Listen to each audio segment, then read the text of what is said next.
Yep. And it's a circular formation, create a sphere around the plane. And then the orientation changes when it gets to the clouds and it becomes a ring formation as well. It Yeah. seems to show clear purpose. And then in a few seconds, you would see this zap occur, which accurately illuminates these very detailed volumetric clouds. This zap with accurately illuminating these clouds And there is it is. one of the That just most. happened. Where are the low value men? Like, what are all the low value men up to during these trying times? Because the high value men, I know they're around. They won't shut the fuck up. Low value men, I have not heard a word out of. I'm starting to think I'm on their side. I think I want one of those. I want a low value man. They don't make podcasts. I haven't seen one low value man make a podcast. Do they not know how to use microphones?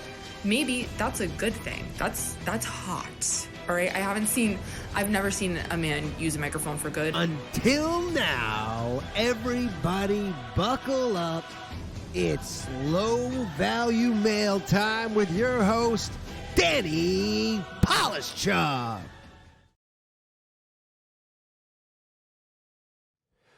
Welcome back, everybody, to an all-new episode of Low Value Mail, possibly the last episode of 2023. We might have an episode next week. We might not. I might have a stand-up comedy show.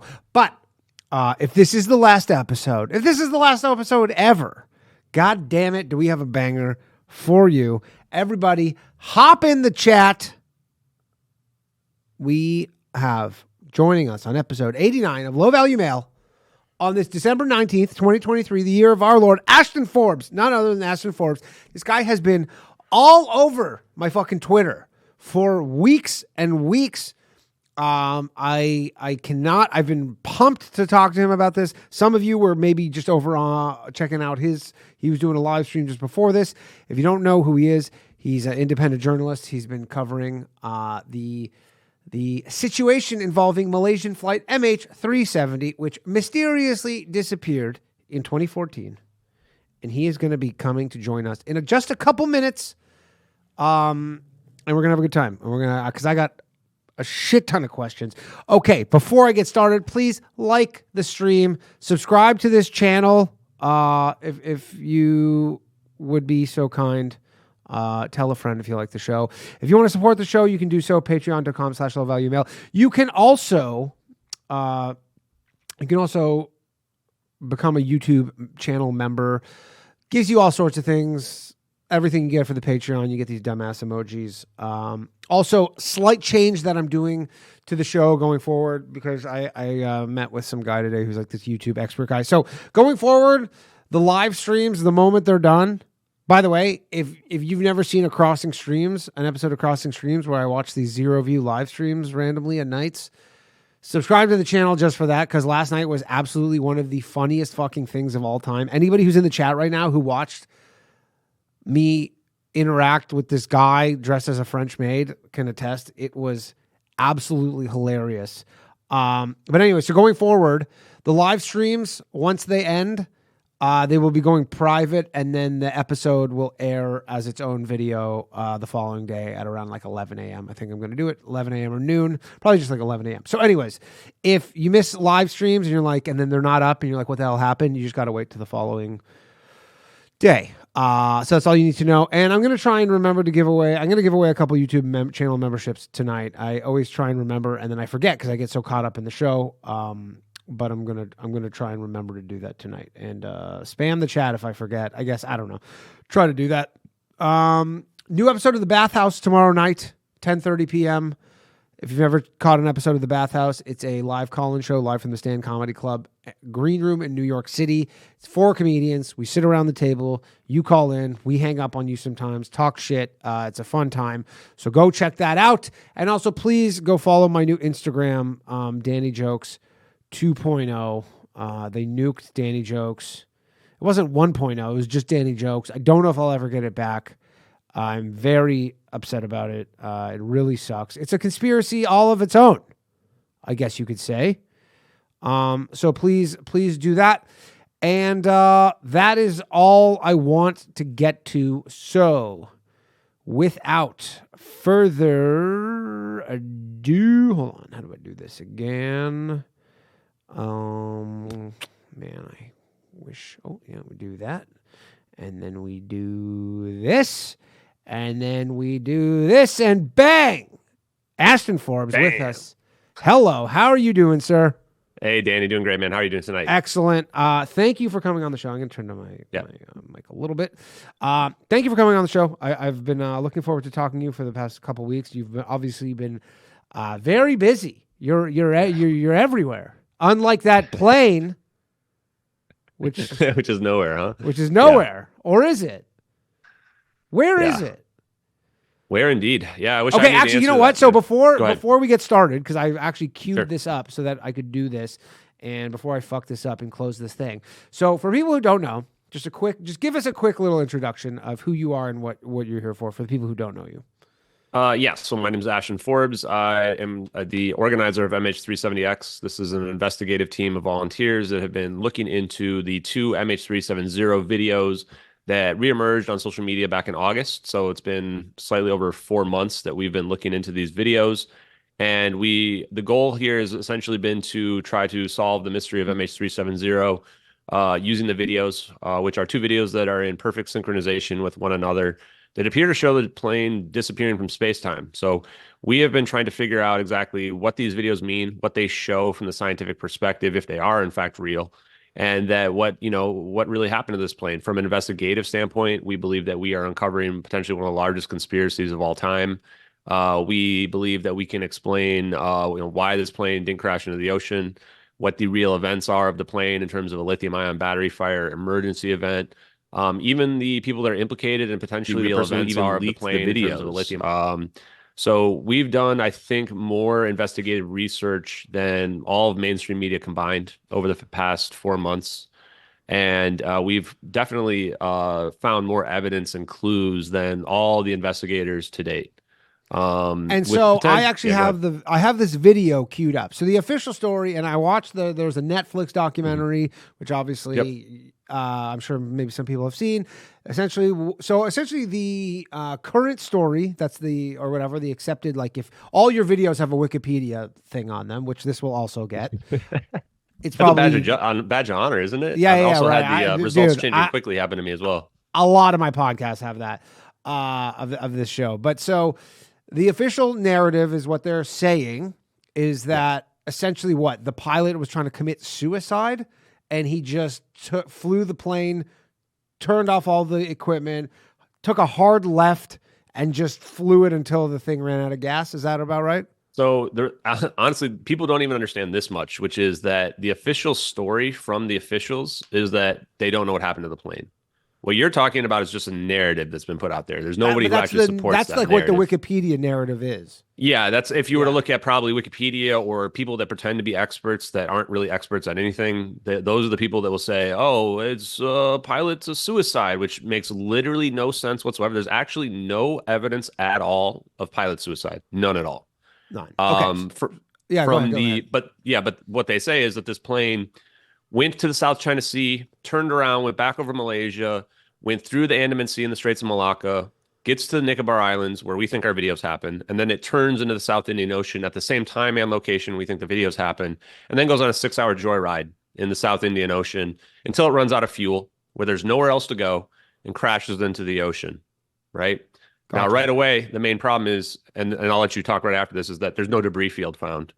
You can't have a 777 crashing into the ocean without leaving a giant debris field visible from space.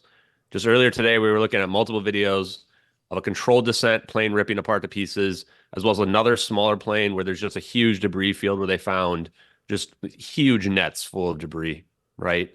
So that's where immediately these narratives begin to fall apart. Okay. And so I have, and so your videos, you have there's two different videos. Where are these videos taken from? Yeah, so the two videos were found on the Wayback Machine on the Internet Archives dating back to 2014. A YouTube channel has been deleted that they were posted on.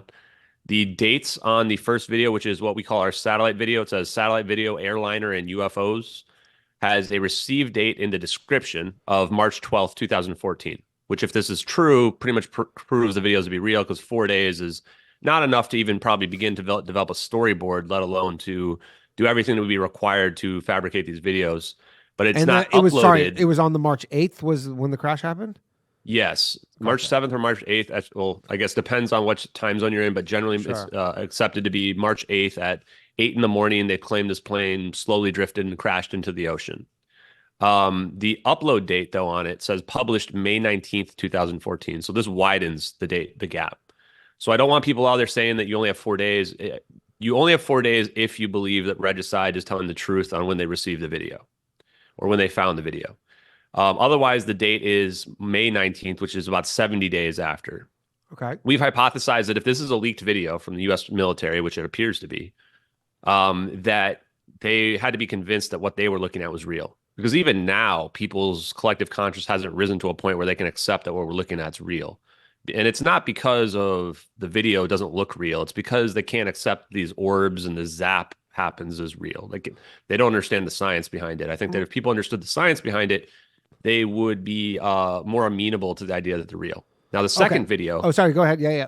The second video, also uploaded by Regicide Anon, has a receive date in the description of June 5th, 2014, which is like 2 weeks after the first video was published. Okay. And then it was published June 12th, 2014, 1 week after it was supposedly received.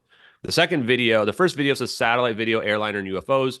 It seems to show stereoscopic, 2 different cameras shooting out 2 different videos side by side. Some people have speculated that it's not really stereoscopic, that it was just converted to stereoscopic. Either way. What exactly is stereoscopic?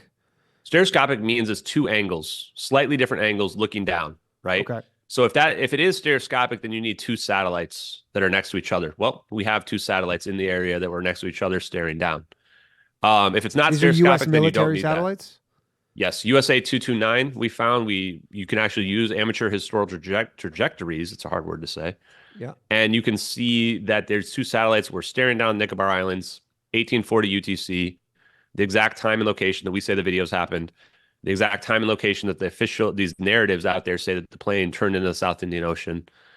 And then the second video is we're trying to determine if it's an MQ-1C Gray Eagle or if it's an MQ-9 Reaper. They both have the exact same chassis, so they look identical, and we can see the nose of the drone, which clearly is one of these 2 drones, but we can't tell which one it is. Now, both of them seem to have wing-mounted camera options on them.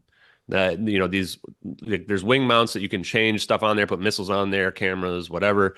We have pictures of both that have those cameras, but it's very difficult to figure out which one it might be.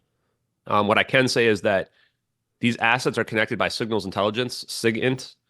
And if you Google SIGINT payload, then you will find the top hit is your MQ-1C Gray Eagle.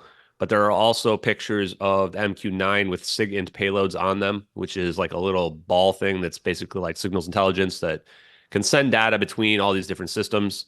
The idea then is that you have someone who's in an AWAC, which is one of these military spy planes, and they've got computers on those, and they can be watching both the satellite system as well as they can be controlling the drone, or the drone cameras can actually be, some of that cameras can be operated on the ground while other ones are being operated on the airplanes. They're very complex systems. So those are both of our videos, just to summarize very quickly, seem to show a 777-200. MH370 is the only missing 777-200. Turning left, it's at a low altitude. We know because the cumulus clouds in the background only form at low altitudes. The drone was not chasing the plane. The drone would have had to intercept the plane. We believe the drone could have been deployed from either Port Blair or from the Car Nicobar. Both of these are joint India-U.S. bases that have drones at them. And then would have intercepted the plane. We see this plane turning. We see smoke coming out of the back of the plane, which is consistent with the theory that we've put forth of a lithium-ion battery fire. This is very toxic smoke, releasing toxic chemicals. This is not like if you're barbecuing. Some people try to claim that you wouldn't see the smoke in IR, but you are going to see various chemicals will show up in IR. It's too low for contrails. We're not looking at contrails. You have some of these idiots like Corridor Crew say that we're looking at contrails. They don't know even the first thing about the investigation of the case. Again, it's nighttime as well. So what we're looking at here is a false color IR, infrared, as well as a electro IR camera on the drone that's got a thermal layer added over the top of it. And then we see them turning and descending in these videos, consistent with the capabilities of 777-200, which means that if somebody hoaxed this, they either guess the exact capabilities of the 777-200, or they are an expert at engineering of these vehicles, these So a aircraft. motive would be pretty unclear about why you would hoax this. Yeah, the amount of stuff, and probably won't go through all of it in terms of what's required, but you have to have background of classified military systems. You have to have a better understanding of physics than physics that PhDs do, and better understanding of engineering and mathematics and experts in those fields. You'd have to know how to create all these volumetric clouds with 3D parallax. I mean, the amount of detail that's put into these videos is incredible. Not to mention, you have to also understand UFOlogy better than UFO experts, and I'm certainly not a UFO expert. But we see a forward-facing gravity engine on these orbs. They appear at like about Mach 3 speeds, 2,000 miles an hour. And it's not like we're seeing a metal ball. We're seeing a barrier around the orb. It's a field. And then in front of the orb, I actually have this video queued up. Oh, yeah. You want to pull it up? So I'm going to show everybody just so they can see this video. Let me make it larger here just so we can watch this. This is from your Twitter. Yeah. This is just one of the views. It's this is your tweet from December 5th. MH370X satellite video. The following MH370 satellite video shows the satellite designation and coordinates very clearly. Okay, so let's watch this for people who don't know what they're talking about. It's a minute long. So there's the plane. Sure. It's coming in the top. I guess you can't see this but it's coming in the top of our screen. It's turning. We see some sort of contrail, something behind it. I don't know what that is. And now these orbs. This one orb flies in. It's behind there. This is for people who are listening. And now there's a second one just popped up, and now a third one. Yeah, so the second one comes from the water. Yep, and then they spin around it, right? And they start spinning around in a formation. Yep. Yep, and it's a circular formation, create a sphere around the plane, and then the orientation changes when it gets to the clouds, and it becomes a ring formation as well. It seems to show clear purpose. And then in a few seconds, you would see this zap occur, which accurately illuminates these very detailed volumetric clouds. This zap with accurately illuminating these clouds is one of the most... That's one of the most detailed things in it that kind of tells us that even the zap is potentially real as well. Because if it wasn't, we wouldn't see this highly detailed illumination that we see. So I'm just going to play back this zap. So it goes, you see the zap right here, and poof, all the things are gone. Okay. So that's that's obviously pretty unworldly, I guess. I don't know what the term for that is. No, that's a good word for it.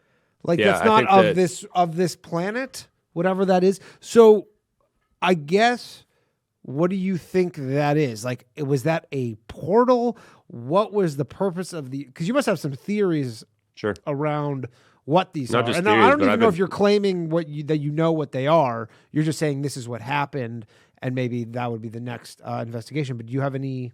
Yeah, to be clear, I'm an investigator, so I will present my evidence of what I think is happening in my opinion, but everybody's free to come to their own conclusions. I just want to get to the answers. Yeah, and just so people know, by the way, the phone lines are going to be open. We're going to talk for a little bit, and then I'm going to open the phone lines. So if you have any questions for Ashton, you can ask them yourself. So go ahead. Yeah, so we know it's not cloaking because you can see the smoke trail stop right behind it, unless there's a way to somehow stop the smoke trail as well. Like perhaps that event puts the batteries out and cloaks the plane. If you want to present that theory, it could be. Sorry, I don't even know what that is. Cloaking would be making the plane go invisible. So gotcha. And then from a annihilation perspective, like if we were to think that this is some type of explosion or implosion or something like that, the problem there is Einstein's equations of E equals mc squared, which means energy equals mass times the speed of light squared. The amount of mass in a 777-200 is extremely high. So when you multiply that by the speed of light squared, that would mean that we would be seeing like something that's significantly larger than a nuclear bomb going off, which clearly that's not what we're seeing here. We're not seeing a black hole because we're not seeing the planet get absorbed into it or sucked into it. Even the clouds nearby don't get sucked into it. And it's also not an explosion. We're not seeing the clouds get blasted away. So this only leaves really one option that's consistent with theoretical physics, which is superluminal speeds, a phase state transition of the plane. This explains why we don't see stuff get blasted away or sucked in. It's that the plane itself is undergoing a phase state transition, which allows its inertial mass reduction to occur. And when you have mass reduction, now you can speed up towards the speed of light or even faster. And when we watch the drone video, which I'm sure you'll show your audience here in a minute, you can actually see in the final frames what happens is these orbs begin to converge on the plane. And as they do that, they are creating an azimuth and they begin to flatten from the electromagnetic force that's been happening there. Yeah. And at the same time, in the final frame, you'll see the plane start to blur, just Which like you one is would the, if you were which one's watching the a drone runner. video? I can pull it up. You can pull it up on my Twitter. It was like posted yesterday. It's the first time I posted it in a while. Okay. let me just find And this then you here. will find that video for people to watch.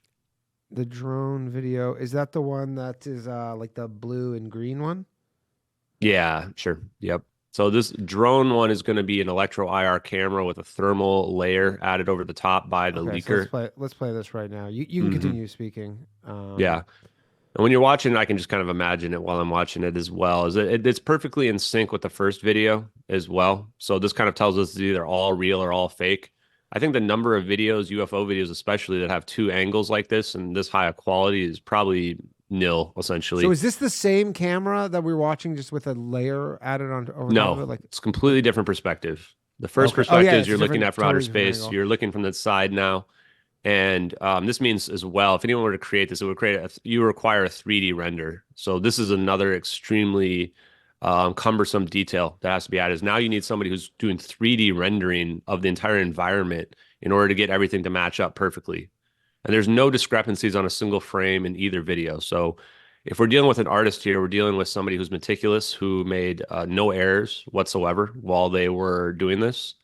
And this is another detail that kind of shows the authenticity of the videos. and this whole thing happened at night, obviously. So actually, when we see the light Yeah. one, that's like a reverse, essentially. Yeah, it's not necessarily a reverse, but it's a false color. So they can lighten it however they need to lighten it in order for people to watch. I mean, Right. if this is really what it is, which is would be like military SIBRs video, which is something they use to track missiles, boats, and planes, like it has to be able to see at night, right? So the idea is you can just lighten it to show whatever you want.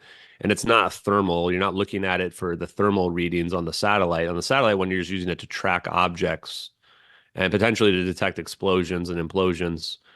They actually said that SIBRs solved the mystery of MH370, but there's no solving of the mystery. So it's pretty odd. They also said that there was no explosions detected. But what we look at in the drone video here is that we see an endothermic event, which is not an explosion. So technically, they wouldn't have been lying if they said that there weren't any explosions detected. When we see this endothermic event here, this is where you're seeing the way I've described it in the tweet that you probably pulled up is that the electrons are breaking free from their equilibrium state around the plane, which Okay. is causing a superconductive state to happen for the plane. And when this plane becomes superconductive, now there's no resistance. The electrons can flow freely. And under the right temperatures and pressures, they begin to self-organize and create a coherent matter wave around the plane. And this is what causes the phase state change of the whole plane itself. And we're not talking about Honey, I Shrunk the Kids. The plane's not being shrunk. The plane is simply obtaining the properties of quantum. So imagine like you are, for maybe the people in the chat, if you're watching one of the Marvel movies with Quicksilver in it, right? And Quicksilver all of a sudden starts speeding at super speeds and everybody else is, moving at their normal speeds. That would be the idea of what's happening here. Is you would see Quicksilver undergo this phase state change that we see from this endothermic event here, this dark event, and this cold event that we see in the thermal. And then they would instantaneously appear somewhere else. And so the way that if you want to understand this is you really need to look into the double slit experiment. The double slit experiment really explains how quantum teleportation is real and how quantum entanglement is real, non-locality. These are all real things. Okay. The engineers and physicists look at this differently. The engineers look at it as though it were, from conventional terms, layman's terms, a wormhole. Basically, there's a situation where there might be a fourth orb. And then what would be happening is that if I were to take this rubber band here, is that you have this band stretched out. And over here, we have our 3 orbs with the plane. And then we have our 4th orb somewhere else over here. And the idea, what would be happening with this phase state change is that now all of a sudden everything's over here instantaneously. Gotcha. The way the physicists And is it like explain in a different, like where did the plane go? So I don't know if you're it's- asking me questions that I clearly cannot answer. Or do you but have what a theory? Like, I could speculate that the plane was still on planet Earth because the phones were still ringing for 4 days afterwards. Right. That The was, same and they even reasons said why- that in the Mhm. Netflix documentary where they're like the phones Yes. were ringing, so that's why they thought. So, okay, so Yeah. So all right. theoretically, this is there's a lot also a to, this is a lot sighting. to take in. Yeah, there was a sighting early in the morning in the Maldives as well, which would indicate that this plane went somewhere else on the planet Earth. But just from a hypothetical perspective, yeah, it could go to another dimension, could go to another planet. There's really very little limitations. It could also go to the future. I mean, in the technical sense, it will go to the future. There will be a time dilation effect, but that will be dependent and proportionate to the distance traveled. So, just for people that don't know, time dilation is a real thing. What this means, and when people talk about space time, it's because space and time are one and the same. So if you are near the planet, you have a certain amount of time dilation that you're experiencing based on the mass of the planet Earth. Right now, we're all experiencing time at a relatively similar rate. If we were to go really, really far away from the Earth, where there's less mass, your time is going to go faster. If you were to go near a black hole where there's a lot more mass, your time is going to go slower as well.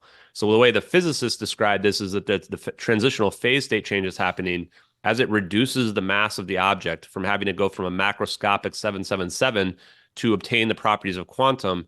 Its mass becomes zero, and therefore its time speeds up in the same exact way. And when its time speeds up, it simply moves faster. So think about it like this. Why does a fly move so fast? The answer is because it's so small. So because it's so small, its mass is so low. Now its time is moving faster. And this is why if you were to scale it up, it's not going to still be able to go like a fly when you're trying to swat it, right? It goes super fast. Or when you watch an ant on the ground and it moves really, really fast. And you would think, oh, if I scale that up, this thing's going to be going super speed, right? It's the same idea, but it won't go super speed if you speed it up. If you speed it up, it's going to go slower. Or if you make it, if you increase its size, if you make it larger, it's going to go slower. So this is the kind of concept of the physicists, how they describe what's happening here. So when we talk about teleportation, it's kind of a crude approximation of what it really is. I think that the better way to describe it scientifically would be to say superluminal speeds. It's achieving speeds that are at the speed of light or faster than the speed of light due to the fact that its mass is being reduced to essentially nothing. And that's the same thing that's happening to the orbs. The orbs have zero mass because of the barrier. It's like a bubble in space-time that's around them. And when you reduce your mass to zero, now you're unaffected by the forces of local gravity. And now you can essentially just float freely. And that's how we see them operating. It's not just the lines in front of them. One of them does come from the water, the second one. So there's a version of the video that we have, like a color changed version. And you can clearly see this orb skim across the water, the second one, and up through the cloud. It's not as easy to see in the video that you were showing, but in the color change version, it's very clear.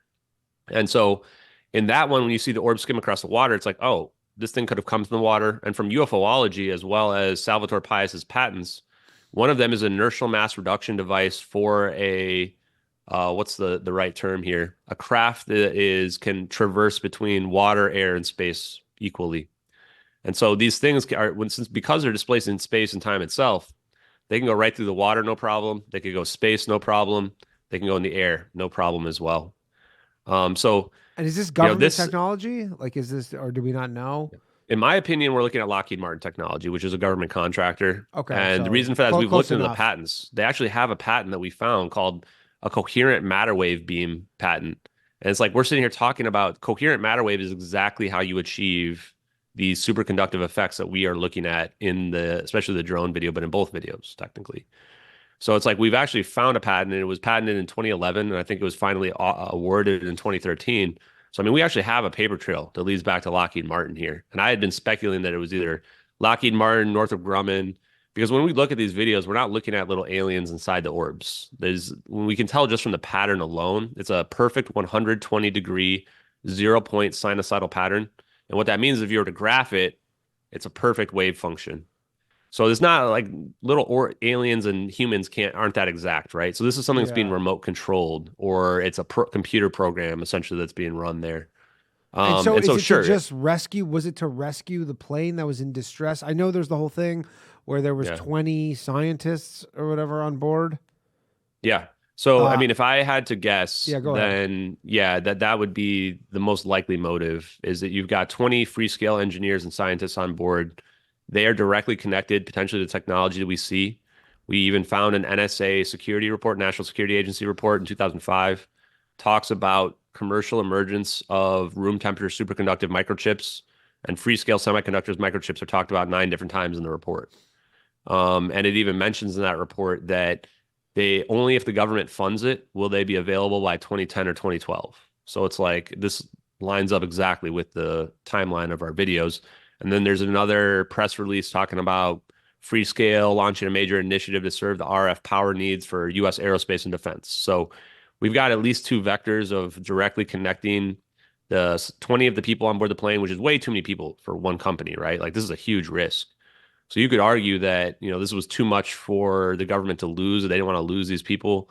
You could even argue there's an Did they work espionage angle. for what was it, Northrop Grumman? What was the company?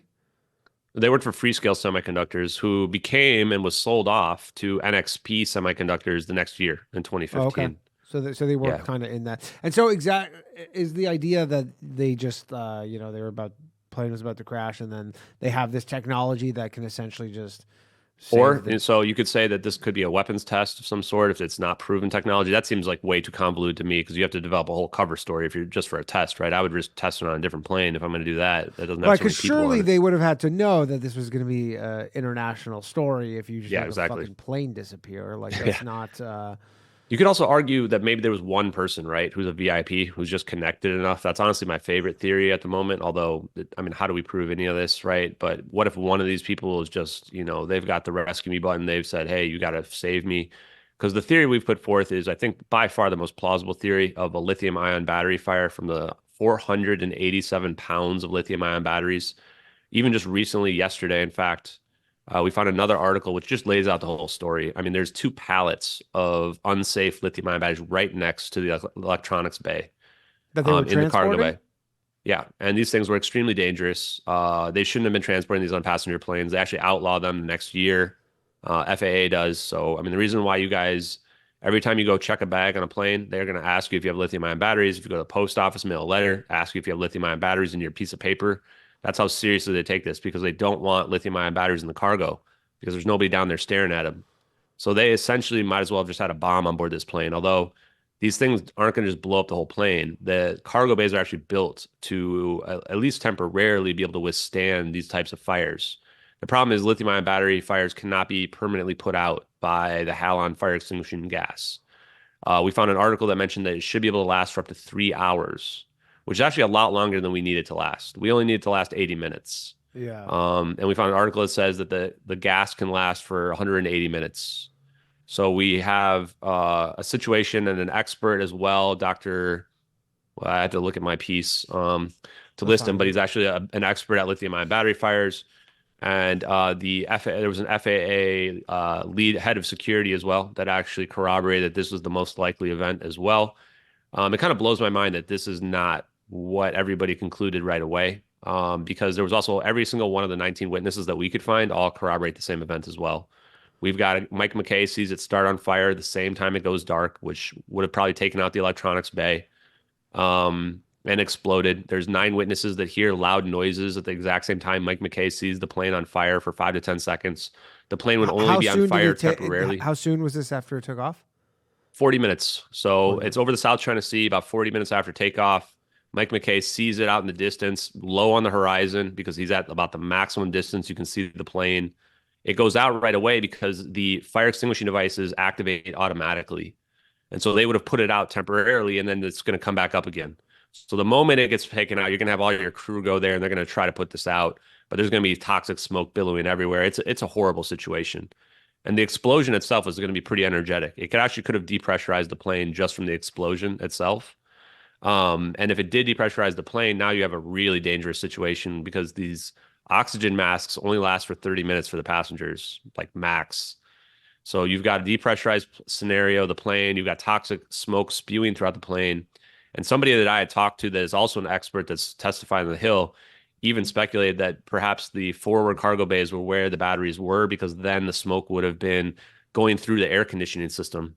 And the air conditioning system has exhaust vents right below, right next to on both sides of the landing gear.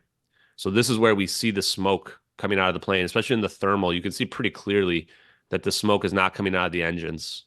Yeah. So the most likely place is through these exhaust vents. Now, if these videos are fake, why did they tell the story of what really happened to this plane better than any other story to date, right? Not only that, but you have 8 fishermen on a boat who see the plane 10 minutes later flying really low.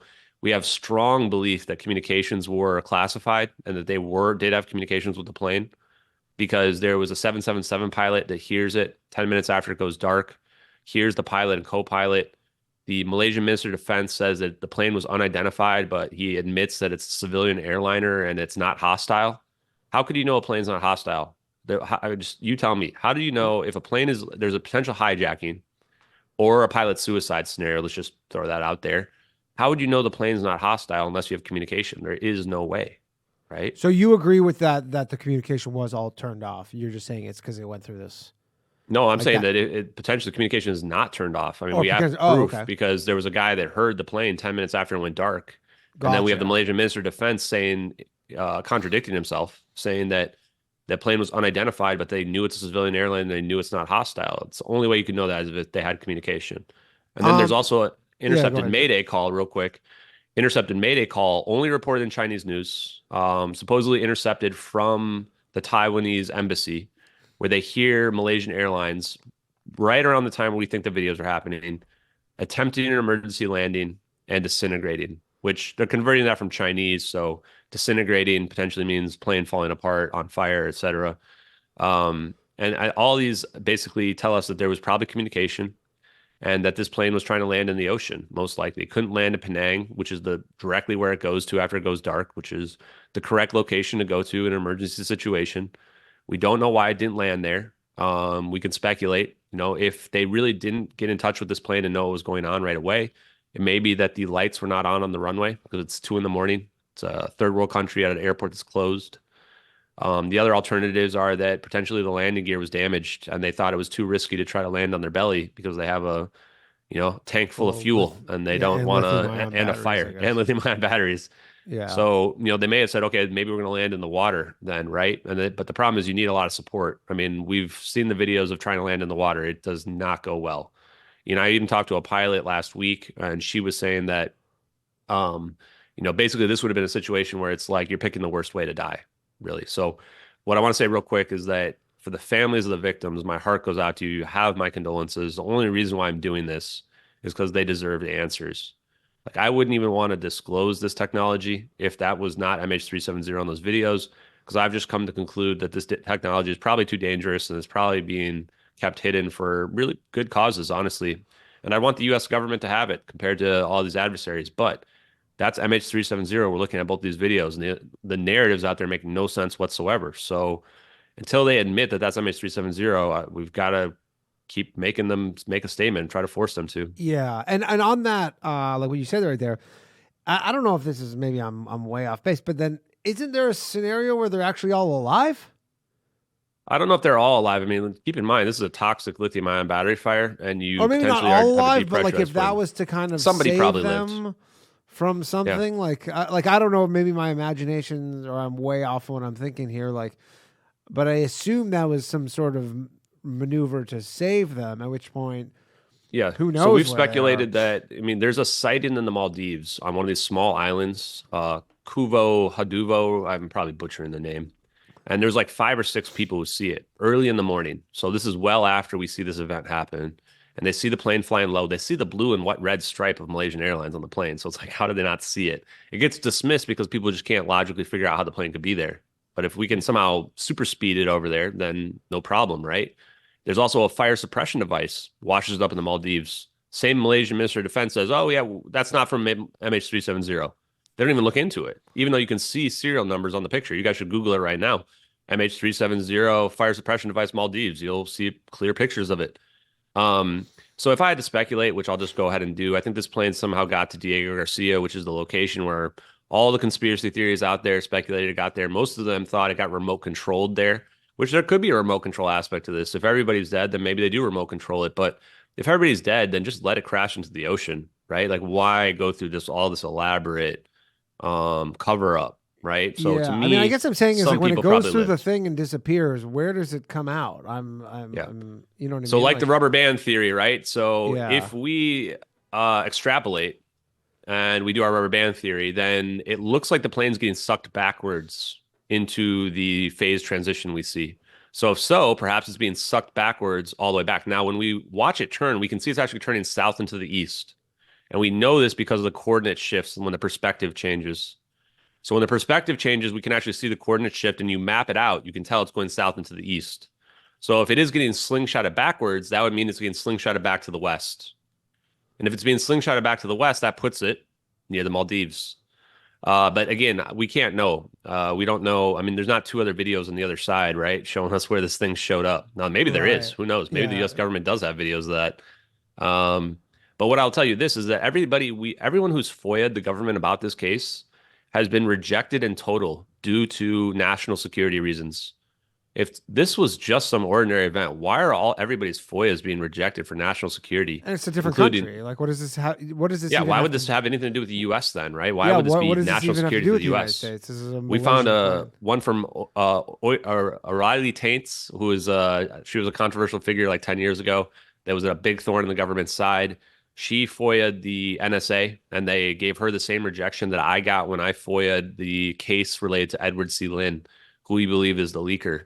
I wanted everything about his case. We were able to narrow down this guy's case within 1 month of the plane going missing. And it's like, this guy is definitely the guy that leaked the videos. And I got a full rejection. They won't give me anything about the case. Nothing at all.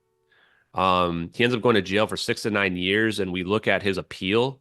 In his appeal, he even argues that people that had the same charges got way less sentence than he did. He took a plea deal and he still got 9-year sentence with 3 years shaved off for like working with the NCIS and FBI, which I'm sure was saying that he's never going to talk about the videos ever again. Yeah. And so that's the thing too. It just, the whole story, like if these videos are somehow fake, why does it add up to what really happened to this plane?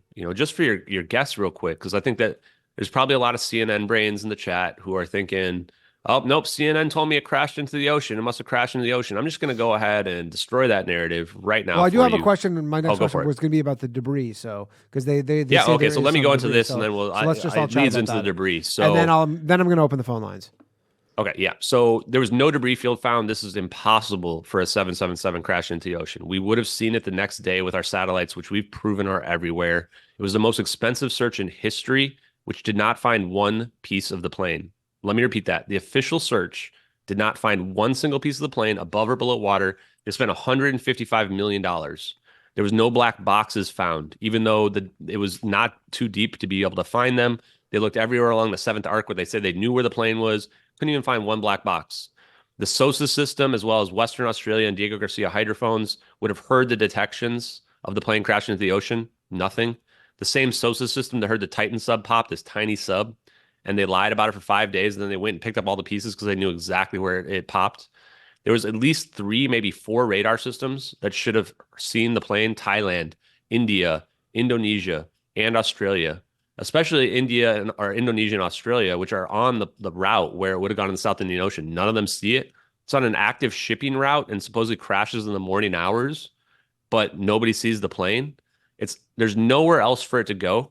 It runs out of gas. So it's not like the ocean's really big. No, they literally searched everywhere.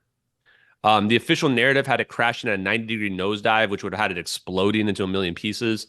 They later changed that later on very silently, and even so, still would have ripped to pieces. There's 4 emergency transponders that are all redundant that activate only on crash. None of them activate, as well as those 19 phones where the passenger or the families of the phones signed a statement because the phones were still ringing, and they were desperate to have people go look into triangulating the phones, which they did not do. Now, the debris that was found washed up between 1 and 2 years later. Yeah, it was a year, right, before the first they found anything. Yeah, right? It was not found by the official search. None of it was found by the official search. The amount of debris is less than 1% of the plane. Only 3 pieces have been conclusively tied to the plane. One of those pieces is the flaperon, which everybody says, oh, time to stop looking. It was not connected with a unique serial number. It was connected with a part number. The unique serial plate was actually missing, despite the fact that it's a bolted-on piece. Now, there was another equivalent copy of the plane purchased by GA Telesis in October of 2013, a 9M MRK, that was also purchased from Malaysian Airlines, which would have theoretically had a flaperon that's exactly the same. It was scrapped over 10 years too soon before its retirement date. So I want to also say that there was a couple other pieces that were found that haven't been conclusively tied to the plane, but have burn marks on them, consistent with the lithium-ion battery fire scenario. And nothing about this tiny bits of debris. If you look up the CNN article about it, it's a tiny, tiny amount of the plane. This is not enough to say that we found a plane. And the fire and teleportation events that we've put forth are completely consistent with this tiny amount of debris. For some reason, a lot of people think that it's somehow inconsistent. It's not. If the plane went from one point to another point, finding a couple pieces that would have burnt off while this plane's disintegrating is really actually completely consistent with our event that we put forward. Right. But if it was actually a crash, there should be much more than that. It should have been ton. And we had another video which shows this smaller plane crashing, and there's like a whole sea of debris. They pulled up so much debris because planes aren't just made of like heavy metals. It's like a lot of plastic and stuff that's going to So float. it floats, right? The chairs are going to float. There's flotation devices on every chair. You've got luggage, bodies, all this stuff's going to float. And, there's no chance we couldn't have found a debris field. Okay, that's crazy. All right, I'm going to open the phone lines just so you know, Ashton, just when people call in, there's going to be a few seconds where when I'm patching them through where we can't hear you or you us. Don't worry, that's normal. It's how it goes. All right, everybody, phone lines are open, 1-888-949-2969. If you have questions for Ashton, I'm sure you do. Please call in. I want to talk about the bounty. So what is the bounty at right now?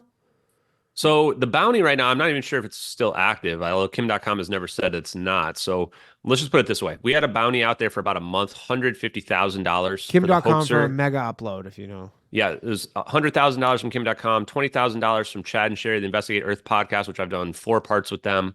Another $25,000 from a wealthy follower who I'm in communication with, who's run for higher office before. $5,000 from myself that I threw in. And nobody came forward with this at all. I mean, nobody's going to come forward because, in my opinion, there is no hoaxer. I mean, it's just there's too much details. If there's a hoaxer, it's the government. Yeah. And if it is the government, then they got to give us a reason. So I was even thinking about taking it away just because we've had numerous elaborate scams and because people felony scams that were because people are mentally unstable, right? And they do weird stuff, man. Most of those people watch this show. Okay, I got a call right here. One moment, please. Hello. Thanks for calling Low Value Mail. Who am I speaking with? Yo, Rafe. Hey, what's up, Rafe? Hold on one second. All right, you are on. Go ahead. You are on with Ashton. Yo, go ahead, Rafe. So, oops. What's up, Ashton? Sorry, hold on. Yo, Rafe, how's it going, man?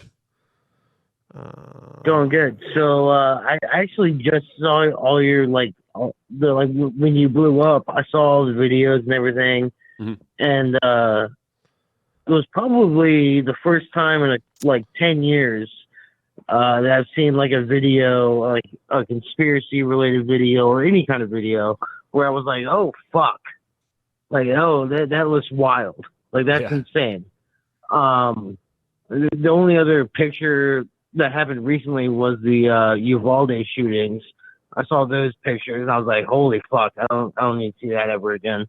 That's a lot. Well, is there any other videos that you have seen that give you that same kind of response as to this on any conspiracy or anything? That's a great question. Probably not. This is a good time for me to say that I was never really deep into the conspiracy world before this. This is honestly kind of gave me a lot of ontological shock, especially when it first happened.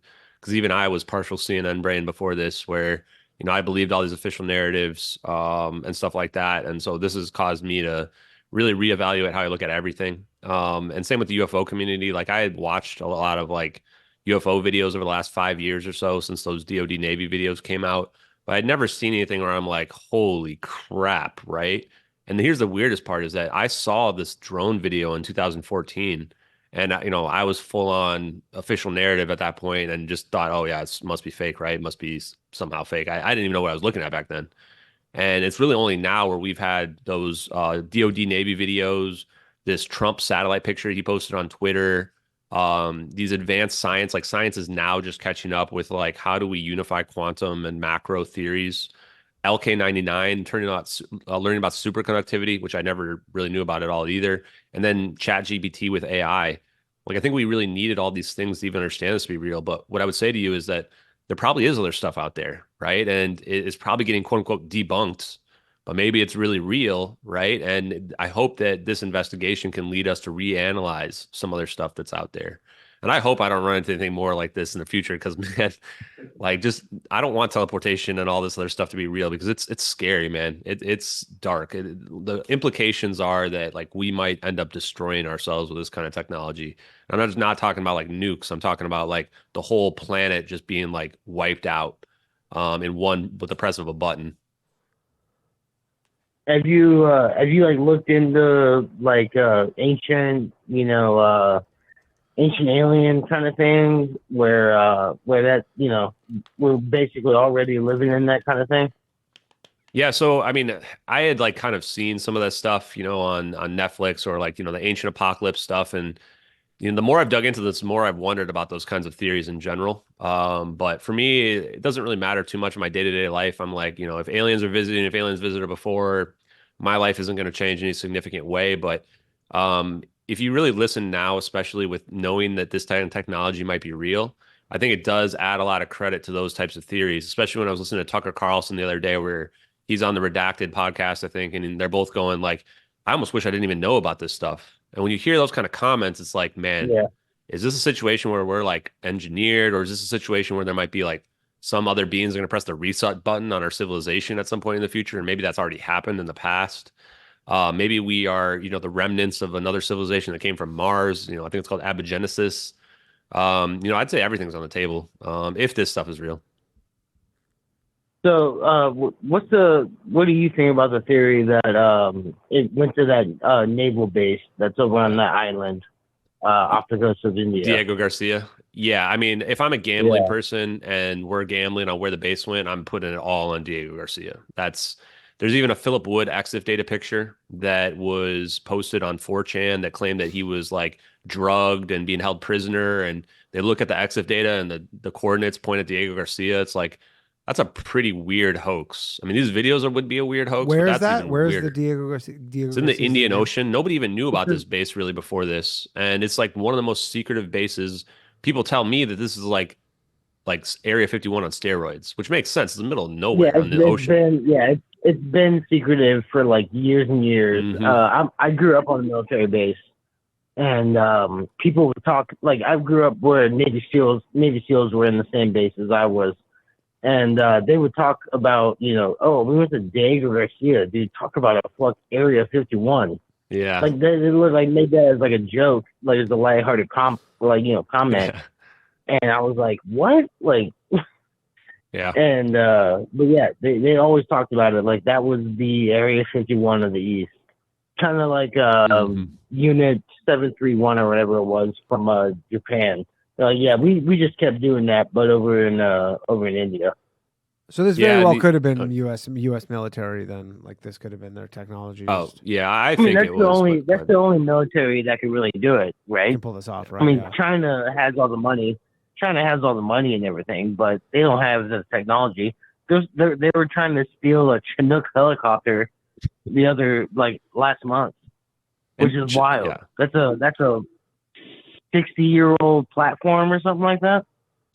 Yeah, and China too, like I think you can rule them out because they actually hacked Malaysian government the next day on March 9th. We only just recently uncovered this.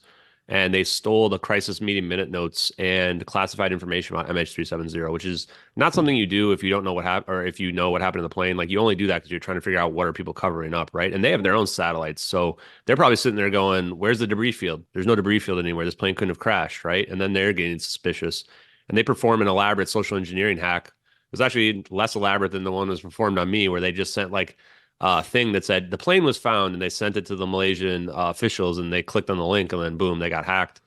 And then to the point of the Diego Garcia thing, the other thing that gives me speculative pause about it is that early on, every time I mentioned Diego Garcia, there would be these accounts that would be in my replies going, "I spent time at Diego Garcia and there's nothing there. Stop looking into it." Like, what the hell? Like, first of all, if you were those aren't actual military people. I mean, those could be, but like those like I grew up on a military base. Yeah. I know military people. They will talk to you, like, getting, after a couple buds or, shots of Jameson or whatever. And they will open up. Like, it is very, yeah, I mean, I get it. Yeah, I mean the point is like if they had that class, if they had known about the classified, let's say underground facilities that are there, they're never going to speak about it. And if they don't know, they would have no reason, there's no reason to make a statement like that, right? If you're the person who's not accessed, then you just don't know. You're not going to say that there's nothing there. So those kinds of comments don't dissuade me at all. If anything, that makes me want to look into it even deeper. But yeah, I would say, you need to be cautious about talking about Diego Garcia. I think that's a base that the U.S. government doesn't want people digging into too much. All right. Well, Yeah, anything else there, Colin? yeah. Thank you, man. Yeah, No, thanks for Brave. Thank you. Good chat, man. Yeah. I have a question. Is there any talk of what you're kind of investigating in Malaysia right now? Like, is this as Very far little. as you know? I think that I've had some people who are from Malaysia show up in my early spaces. I haven't really done that many spaces recently. And some of them are very interested because I think the Malaysian people are very sensitive to this kind of topic because they know something is wrong with what happened to this, right? Especially because they also had MH17 happen a few months later. And it's funny because if you look at Was Diego MH17 Garcia, the Russian? Where they got shot the down by Russian Buck Russians? missile launcher shoot down from the Russian separatist. And just for people who are wondering, I'm not connecting these incidents as completely different sets of people and different numbers of people on board the plane. The circumstances to even link them takes a lot of leaps in logic. But the Malaysian people, they actually trolled the Diego Garcia military base. If you go Google it on like Google Maps, you actually see like a picture of MH370 when you look at Diego Garcia. And I think they also pinged a bunch of like locations in Malay, all over the island as well. Everybody has speculated that that's where this plane went. I mean, it's the perfect spot to hide a plane. That we even think that they have underground potential hangars as well, because you see after 2014, all the planes that are on the runway on the surface just disappear, and it's like, Really? wait, where are all these planes? Where'd they go? Right? Like all of a sudden, there's like Yeah. all these like dozens of huge planes on the runway, and then 2014, there's like one. It's like where's none on every picture after that. It's like they must have some, elevator that allows them to go underground or something like that. And there's all this, like, I think probably close to $100 million in contracts. And again, labor in Southeast Asia is very cheap. And there's nothing that changes on the surface for like 20 years at this base. So, definitely some stuff going on for sure at this place. Yeah. By the way, the phone lines are open, everybody. I don't know what happened. I accidentally pressed the thing. 1-888-949-2969. Yeah. So I have a question. So what do you need to see? Because you seem like you're pretty open to this. This is just, Mhm. oh, actually, you know what? We got a call here. Let's take the call. Then we'll put Sure. a pin in that one moment, please. Hello. Thanks for calling Low Value Mail. Who am I speaking with? Oh. Hello. That's odd. Okay. Hold on. Hello. Thanks for calling Low Value Mail. Who am I speaking with? Hey, what's up? This is Jason. Jason, one moment, please, while we patch you through. Hey, let's call her. All right, Jason, you are on with Ashton Forbes. Go ahead, Jason. Hey, what's up, Ashton? What's up, Danny? How you doing? Good. How are you? Hey, doing good, Jason. Good, good. So my question was about where this video was uploaded to. Mhm. Yeah, so we don't actually know exactly where it was uploaded. So the felony scam that was run against me was very elaborate, and it actually even had a story where they claimed that they had found it on this Emule peer-to-peer website. But we had speculated that it was either posted to some type of UFO forum because all the early accounts that had posted it were all in Spanish. So we had speculated it might be like a South American website where it got posted to, or we also speculated like potentially just the dark web somewhere that someone throws it out there. So if it was a leak that somebody leaked this, it seemed like they weren't sending it to CNN, or if they did, CNN wasn't running with it, right? They were trying to get it to just show up out there somewhere. And then they assumed, probably like people like Bob Lazar did, that the media isn't corrupt in the United States and that they would find it and then report on it. And then everyone would look at it and go, oh, those coordinates are in the Nicobar Islands. This must be what happened to the plane. But they potentially underestimated the fact that the media in the United States is controlled just like in Russia and China is, and that everything would just be silenced, and that also no one would believe it either. I think that, as I mentioned early on, there's a specific set of requirements to even begin to understand it to be real. And I think this aligns very well with, what they call UAP disclosure out there, right? Like UAP disclosure is never going to come from the government. What's going to happen is when enough people in this world believe that UAPs can be real, then everybody's going to say, oh, yeah, of course, they've always been real, right? Like that's how, I mean, it's kind of sad state of affairs for humanity, but that's how things actually work. And then once everybody, like 75 or 80% of people are like, yeah, UAPs are real, then CNN will report on it, right? It's like whatever's popular is what's real, not based on, factual evidence. Yeah. Gotcha. So there's no clear origin of where this video came from, actually. Yeah, unless you, I mean, if you think that it's hoax, then you probably think that Regicide Anon is in on the hoax somehow, which doesn't make a lot of sense because if you look at the list of requirements, a lot of it's like military classified information you would have to know. What's In my Regicide mind, Anon? so Regicide Anon is the person who uploaded on YouTube where we found the Internet Archive for their YouTube channel. And this is the earliest version we can find. There might have been other ones that are out there. They just didn't get, snapped on the Internet Archive, right? I mean, I would imagine Regicide Anon really wasn't the first person to upload it, but they were one of the early ones, most likely, and that the other versions have been scrubbed, and therefore we can't find them. And so that's the theory behind it. And so is there a theory, like, for the people who say, like, this is a fake video, was the like everything real up and they just like added, or is the entire thing faked? Like for people who are saying, there's various degrees. Some people think that just the orbs and the zap are fake, which doesn't really make a lot of sense to me because even then, like, well, what's the implication here? So if the U.S. government made this, they added some orbs and they added a zap to it, like, what's the purpose? What happens when they show that on CNN? What does a normie brain person think, right? They're not going to go, oh, yeah, aliens zapped the plane to the Xenu dimension. No, they're going to go, U.S. government's covering this up. This is a cover up, right? So it would implicate the U.S. government directly. Like, if this was the U.S. government and they're trying to use this as disinformation, they're not going to put orbs in this plane. They're going to have like a picture of Russia shooting it down with a missile, right? And then the problem with this is that if this plane got shot down, the debris field would be even bigger than if it crashed into the ocean. You have a plane in the air and it gets shot down, the debris field goes for hundreds of miles, right? Yeah. It's going to be impossible to cover up. And that's why there's like some YouTubers out there that are idiots think that, it was shot down and they somehow picked up all the debris. Like, it's just completely nonsensical. People were searching the next day and it's not like they were all in on it, right? There's like people just on boats boating around where if this plane crashes somewhere, they're going to see it. You're not going to be able to make every single independent party, hide the fact that there's hundreds of miles of debris everywhere. So there's no chance this thing was shot down based on just the evidence alone. And there's, even less than there is of this plane crashing into the ocean. Yeah. Cool. Anything else there? Yeah, one more thing quick. On the thermal video, it appears to me that there is a point in the video where the camera zooms in. Yeah. I'm assuming that this is a satellite that captured movement of some kind or was programmed to view any type of movement in the air in a certain location. What would account for the zoom? Is that an automated thing when it catches something, it zooms in and focuses on it? Or was there a manual overtake of the system at some point? Was a human involved? Yeah, so that's actually what you're looking at there with the color thermal is actually a drone video, and you can see the nose of the drone there. Now the problem is both the MQ-1C and the MQ-9 both have the exact same nose, so we can't tell the difference between them. But you're looking at it from a side angle on the drone. So what's happening is someone's actually manually controlling the camera there, and we can tell as well they're not automatically tracking it.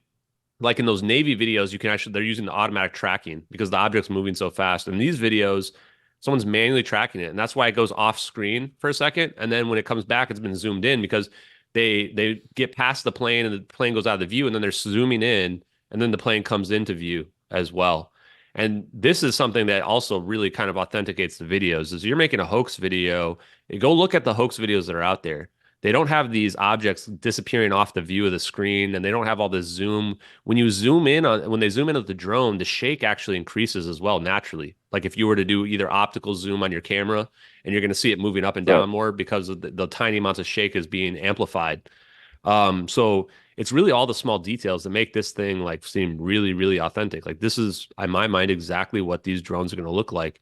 And the best part is it's verifiable. Like if they released MQ-1C or MQ-9 drone video and they showed us how it works, I think we'll find out there actually is an option to add the thermal layer, the rainbow palette over it, and it's probably gonna look just like this. So yeah, those are good questions though. Hopefully that helps some of your understanding. Yeah, it did. Thank you, man. Thank you. Yeah, thanks, Jason. Thank you. All right, let's take another call here. Hello, thanks for calling Low Value Mail.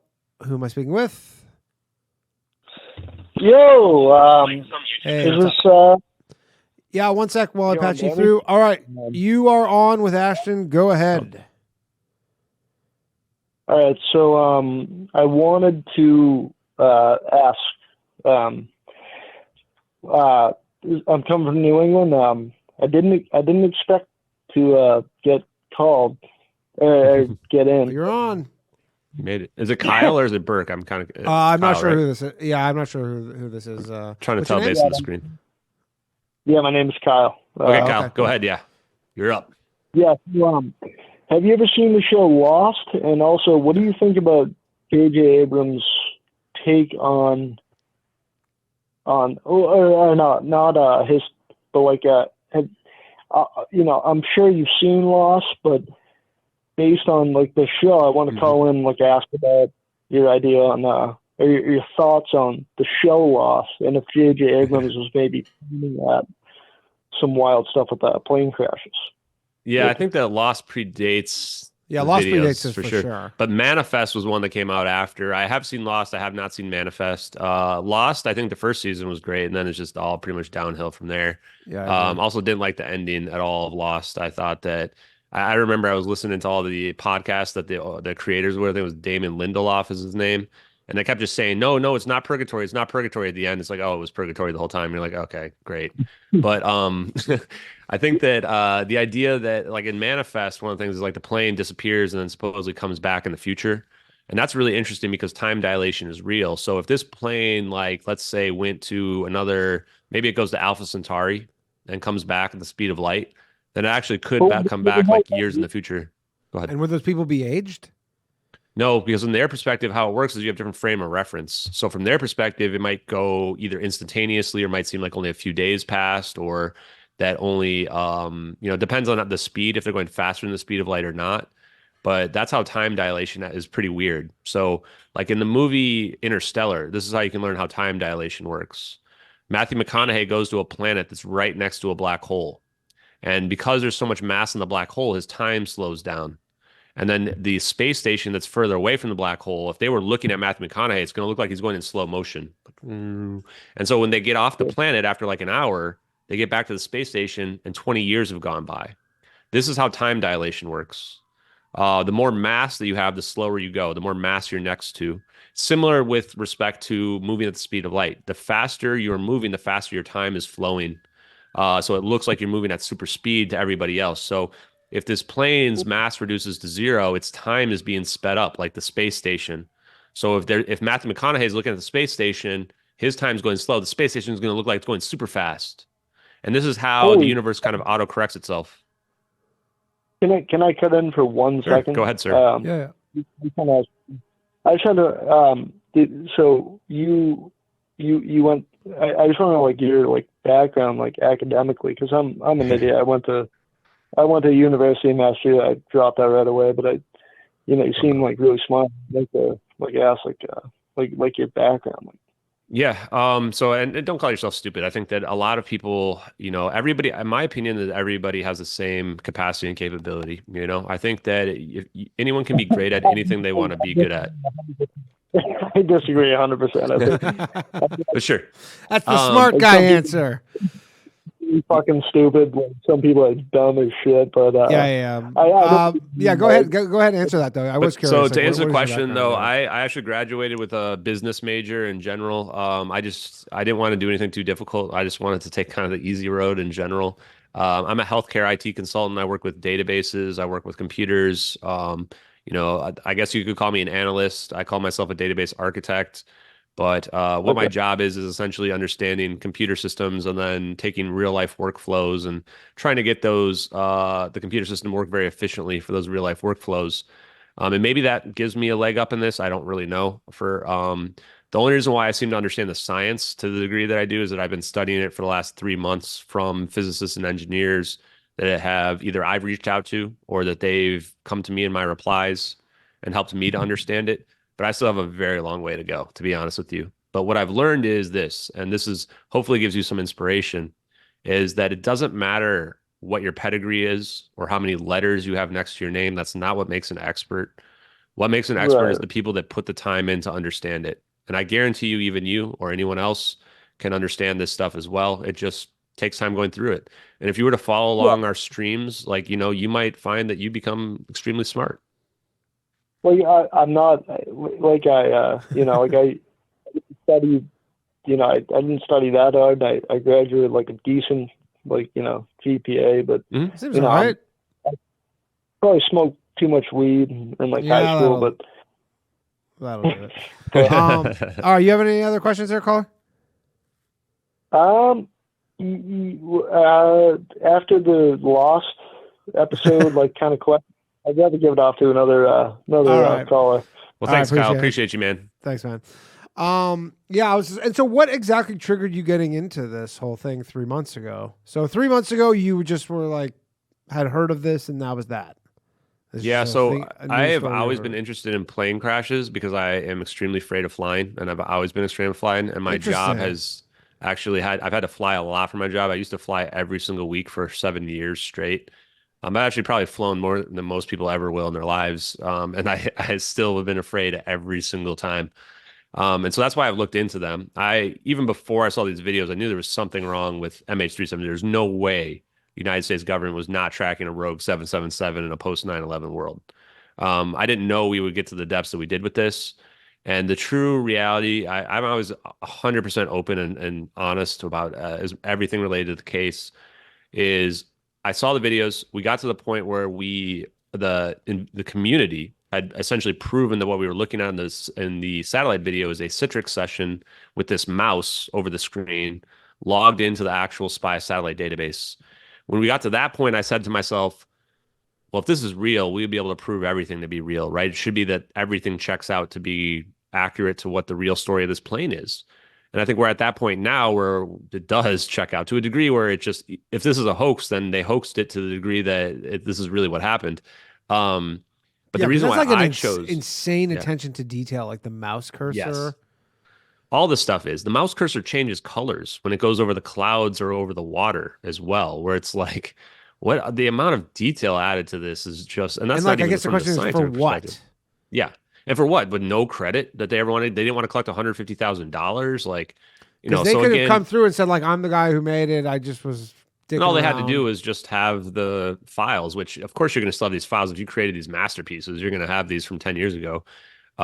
So for me, though, it was like I've looked at it and I went, somebody needs to speak up and be the face of these videos, because I was extremely compelled when I saw the second one. And I remembered seeing the first one 10 years ago or 9 years ago.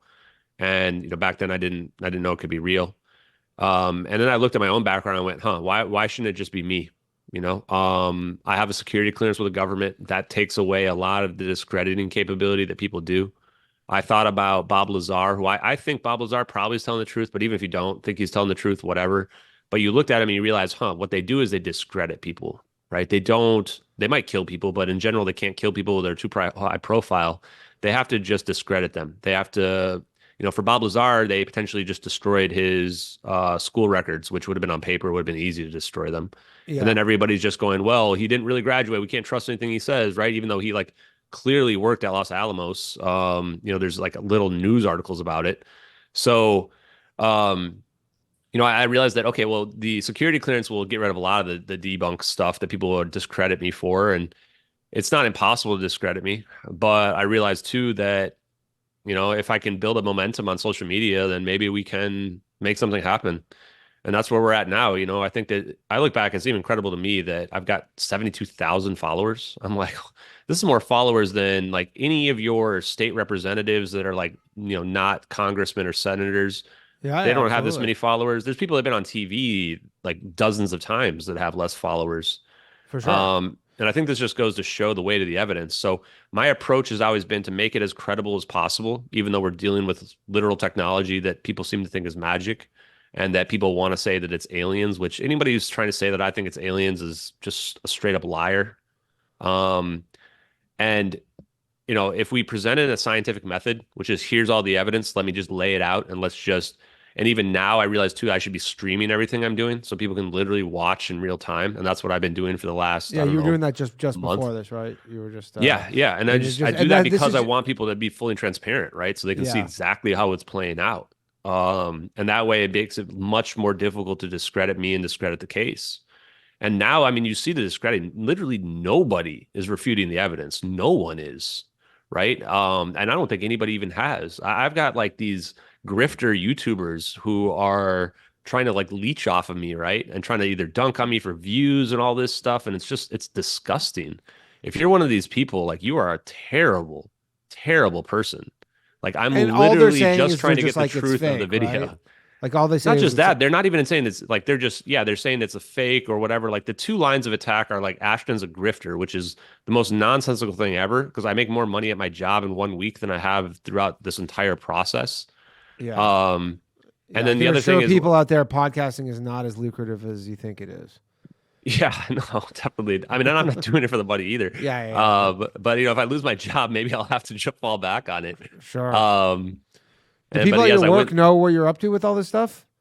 A few people that I've told only select, but surprisingly few. Like I thought, especially when I did the Alex Jones interview, I was a little worried that people were going to be like reaching out to me and stuff like that. But like, what are you doing? I'm actually glad that it hasn't hit that level of whatever fame or whatever it is. But the lines of attack are very just I don't know, it's boring. Like find something new, guys. Find a new line of attack. But there's not much that people can attack me with. Like right away when I revealed my name, people dug into my entire background. Of like, course, everything, like stalker level, nut job stuff. So yeah, I mean, it's the attacks are slight. I think that if these videos are real, then what we're dealing with this conspiracy is that the government is desperate to keep this quiet, like absolutely desperate. Yeah, we got a call. One moment, please. Hello, thanks for calling Low Value Mail. Who am I speaking with? Yo, what's going on, Danny? It's Chad. Chad, how you doing, buddy? Nonsense, because like all right. Oh, sorry, Ashton. We got a call here. Yeah, let's take the call. Yeah, Chad, you're on with Ashton. Go ahead. Yeah, how you doing there, Ashton? Hey, how's it going, Chad? I'm all right. So I'll admit that I didn't catch the beginning of the show, but I've been listening to you for a little while now. And so I hear you, talking about like the technical aspects a bit, like about the actual crash and stuff like that. Yeah. But do you have like do you have a theory as to why it might have happened, like as opposed to how? Yeah. Yeah, Chad. And thanks for following, man. I appreciate it. I appreciate everybody who follows it. I used to try to reply to everybody that posted, but it just got to the point where it was completely impossible. So, I think that the situation here is that the lithium ion battery fire kind of explains everything. So first of all, these lithium ion batteries are super dangerous. They burnt up a bunch of planes before this. They ended up outlawing them because they were so dangerous. So it also explains the plane going dark because these lithium ion batteries were right near this electronics bay. And then if the plane is on fire and it can't land and it's this dangerous event, the plane's basically doomed. So if the plane's doomed, then the motivation becomes apparent is that they're trying desperately to save the plane. And then the question is, okay, well, do you really believe that the government is so good that they'll just save a plane? I mean, I hope if my plane's on fire, they orb me to safety. But, I think that it would probably have to be like more reason than that, right? Like these engineers and scientists that are on board, them being connected to the government, them being connected to this type of technology. That's probably the reason, Right. But I can't say for sure. Like we have to force the government to give us an answer. Only they would know exactly why. Because there's also this angle where, like, what if this fire was intentionally set? What if somebody put some kind of device down there which caused the fire to go off? And then this was all like an elaborate plot for them to steal these scientists, prevent them from going to China. Because the reality is, if this technology is real, whoever controls it controls the entire planet. Like you have perfect military supremacy of the world. And if that's the case, then I could definitely see the government being like, it's worth it to set China back even like 10 years, right? Because you want to have this advantage as long as possible. It's like having a trump card in cards, So does that answer your question?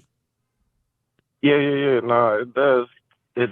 It's just yeah, it's a lot. It's a lot to take in for sure. This whole thing is. I mean, nobody on the show has an issue with thinking that the government's lying or anything like that. I don't think that's a problem. But yeah, this one's a crazy one. Yeah, like because I don't know. Like, I'm still getting into, like, like we talked about it before, Danny, where I said, like, I'm starting to feel, if I'm being honest, I'm starting to feel like an ex-conspiracy theorist almost. Like, because like, I feel like I was so open to these theories, like, back in the day. But, like, now, I mean, but this plane thing, that's the one where it's like, we just don't really understand. Yeah, what's and I mean, going on again, the there. problem with this is like this. Like, I agree with probably a big part of Ashton is just like the motivation for making the video, right? Because you're like dealing with a lot of like VFX people who are like that's part of the thing, and essentially that's like a pretty difficult thing to make. Apparently, everybody's a VFX expert these days. If you go on social media, so Right. they make you think that like 75% of the people out there are VFX experts. But yeah, I think that from both standpoints, it's like it's hard to understand how this could be fake, but it's also hard to understand like why are they risking this, right? Like to me, this can't be about money. I know there's this conspiracy theory about the patents, but the patents don't work that way. Like they're not just because they're in one individual's name, the company still controls the patent. This can't be something about money. I've also read something about like gold in the planes. Definitely not about gold in the plane. Like a gold theft, like a heist, essentially. Yeah, it's like supposedly some kind of gold theft heist. Like this has to be about, in my mind, the intellectual property, the technology that's at play.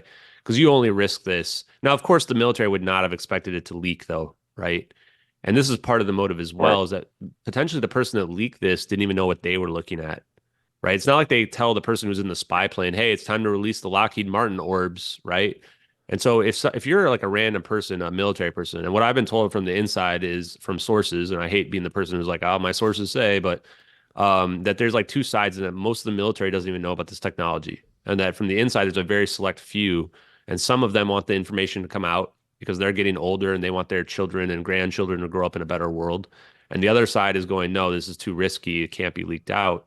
But what if the person who's on the spy plane thinks that they're looking at UFOs? Because my first reaction was this is otherworldly, just like Danny, his first reaction, right? Yeah, but then I I thought it was dug kind into of like some UFO thing too, where the early on, I plane thought, just okay, this must be disappears, like- UFOs, right? And so what if the person who's in the spy plane thinks that as well? Maybe that's the reason why the video says satellite video, airliner, and UFOs. Because they didn't tell the person that they leaked it to, oh, this is Lockheed Martin tech. They just thought it must be aliens. And then later on, right, get told that they go to jail and they're like, no, what you just did was you just gave away our trump card, right? You weren't supposed to reveal this. To me, that kind of makes sense as to why it would get leaked. Because the person that leaked this, if these are leaked videos, the person that leaked this was a patriot. This was not a spy. They're cropping out like the drone. They're removing the HUD data. They're getting rid of everything that could be sensitive, right? They're trying to give the minimum amount of information to be able to solve what happened to the plane.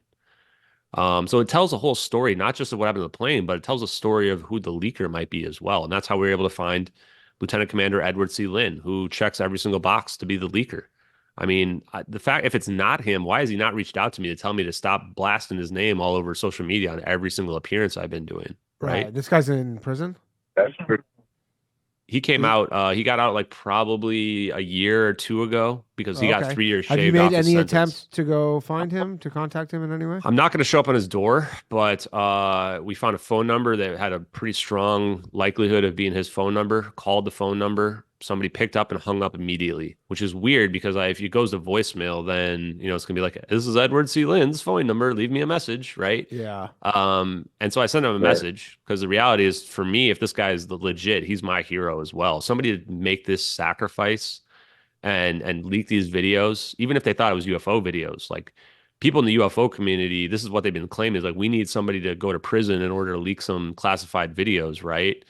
So if these are real, then this guy's my hero. And I told him I would use all my money, all my influence, if you want to call it that, like, followers, to help him out. But the reality is, because he took a plea deal, he would go back to prison if he spoke. I don't even know if he could become a whistleblower. My guess is that his plea deal would also prevent that. Plus, I think they just convinced him that what he did was wrong. And if they convinced him what he did was wrong, then he spent 6 years in prison. Like, can you imagine the mental state of somebody where we've got these videos, everybody's ignoring them, and you spend 6 years in prison, come out? Like, the last thing I'd want to do is talk about it again. Yeah, for sure. Oh, yeah. Especially if that's what he went to jail for. Yeah. All right, Chad. Anything else you got? Nah, it's super interesting though tonight, man. I appreciate it. Thanks, Chad. Appreciate you, man. Appreciate it, man. All right, let's take another call here. One moment, please. Thank you again, Ashton. This is really cool. Hello, thanks for calling Low Value Mail. Who am I speaking with? Hello. Hello. Oh yeah, why they took down the subreddit? Yeah. They didn't even give us a legit answer. I mean, I think that we need to have the Reddit files like we had the Twitter files. I would guarantee you the government controls Reddit 100%. Hold on the second, Ashton. I'm going to take a call. Hello? Oh, there's... Hey there, who am I speaking with? Hello? Nope. All right. Hey there, who am I speaking with? Oh, there we go. Oh, hello? Oh, hey there. You are on with Ashton. Who am I speaking with? Yeah, I'm the one who usually calls me for Bathhouse. I had what's up, man? 2 questions. One a little more comedy focused. Is Ashton aware about Jocelyn Chia? Jocelyn Chia is this comedian who did a joke about MH370, and then like the Malaysian government was like speaking about it in their like parliament. Really? I'll look into that. Yeah, she's Malaysian, I believe, or Singapore. She's from Singapore. She's Singaporean. I lived in Singapore. Yeah, she's from Singapore. Her name's Jocelyn Chia. She's a comic in New York, and she did a joke that went viral, and then like literally the whole country of Malaysia, like the Singapore government, which she's was this recently? This is like probably 6 months ago, this summer. Like it was an international scandal, like in their country, because she just. We're definitely gonna play this clip on my Twitter later. Yeah. Just made some joke about it. So I guess the answer is no. No, I hadn't heard about that, but I lived in Singapore, so I can't believe I didn't hear about this. It's wild. Yeah. They were like at the highest levels of government. They were like talking about her joke basically, and how they're like she doesn't live here anymore. Maybe that's what I need to do is just make a joke about MH370. Maybe that'll get enough attention from the government to make a claim on it, huh? Yeah, maybe. Well, I think Danny explained it that the Malaysians got really upset because Singapore and Malaysia used to be one, but when they split, it was obvious which country did better. But yeah, that's like the whole joke. But no, my question was more so of regarding both MH370 and I think you guys mentioned earlier the MH17, the Singapore Airlines that got shot down over Ukraine. Have you heard anything about how both flights had scientists who were like on the breakthroughs of AIDS research? Like they were like almost about to have like the AIDS cure. Like I've heard about that. I don't think there's any validity to those claims. I haven't found anything from the investigation. Also, both planes were Malaysian Airlines, and I don't think Singapore broke off from Malaysia. It used to be a British colony beforehand. And I lived there like 20 years ago, so it wasn't recently, but I do like Singapore. And you are correct that Singapore does a lot better than Malaysia. Having lived in Singapore, Singapore is it's a tiger economy, they call it, which means it's very authoritative, but it's a really nice place, honestly. I prefer America, but I like Singapore. All right, and then what other previous instances of planes going missing have, like, in historical terms, like, everyone talks about Bermuda Triangle, but what else, like, other plane disappearances to you have seemed like the most similar to what you focus on the most at 370? Hard to say. Like, I honestly, people send me a lot of stuff. I think there's like Frederick Vaughn, I can't remember his name. There's a few that are like it, but there's nothing like, I try not to tie it to anything else, because the reality is these videos are already too much. I honestly wish that there wasn't orbs and a zap in these videos. I would be happy just getting to the answers that this is MH370. Yeah. And the orbs and the zap make it far too much for most people to be able to comprehend, right?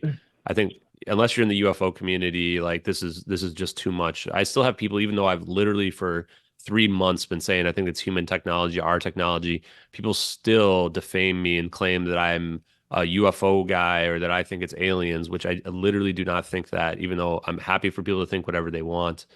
Have any flat earthers try to reach out to you? No. Kooky kind. No, not yet. And the reality is, I definitely think the Earth is round. It actually needs to be round for the science to work. So, I'm definitely not a, flat earther at So all. the flat earthers are detractors of yours, is what you're But again, saying. here's the thing too, is that I'm also not kind of the kind of person that's going to go around and tell somebody what they think is fake. Like the vitriol that has been pushed my way is very unusual because if I think something's fake, like flat Earth, I never go around and start harassing flat earthers and going, "You're an idiot, you're wrong, and here's why you're wrong." Like I just don't care. Like it just doesn't impact me in any way, shape, or form. Which goes to show you that the people that are coming at me, like they're like this is bothering them. Like the idea that this could be real, like actually like breaks their minds to a degree, right? Where they feel like they have to kind of come at me and antagonize me. In fact, there's a few people in the chat as well, right? Where it's like the only reason why they're here is because it just upsets them. If they thought it was fake, they wouldn't even be bothering. Yeah, because that's the thing. I agree. Like I've had this guy Flat Earth Dave on the show, and he told me his thing, and I'm like, I don't believe it, but I'm not like. But so what? It's harmless, right? I ask like, him questions, but yeah, it's totally harmless. Like he doesn't work in fucking engineering or some shit where it's like an actual like dangerous. And even if thing. he did, it's like it's if it's flat Earth's fake, it's not like you're gonna be able to make a vehicle that can't fly or something. So or whatever. Yeah. I guess. And you said earlier, because I was going in and out earlier in the beginning of the episode, you said you don't ever want to fly on a plane, right? Do you have like just apart from your work, do you just have any other aspirations to travel abroad? I mean, there are really beautiful places, like especially in the Caribbean. Oh yeah.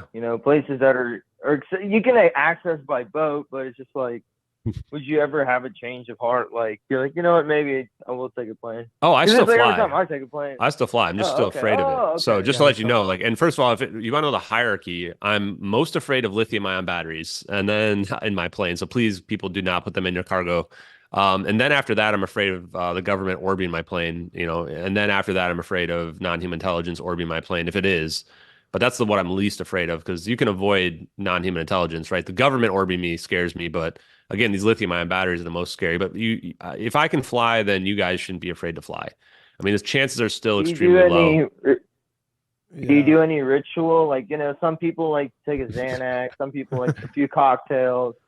No, I sit there and just hold on to the plane, and I just imagine how I'm gonna die on every single flight, and that's you're just looking out the windows, just waiting for the orbs to show up. I'm just waiting for the orbs to show up, waiting for the smoke to come out from the cargo bay. That would be hell.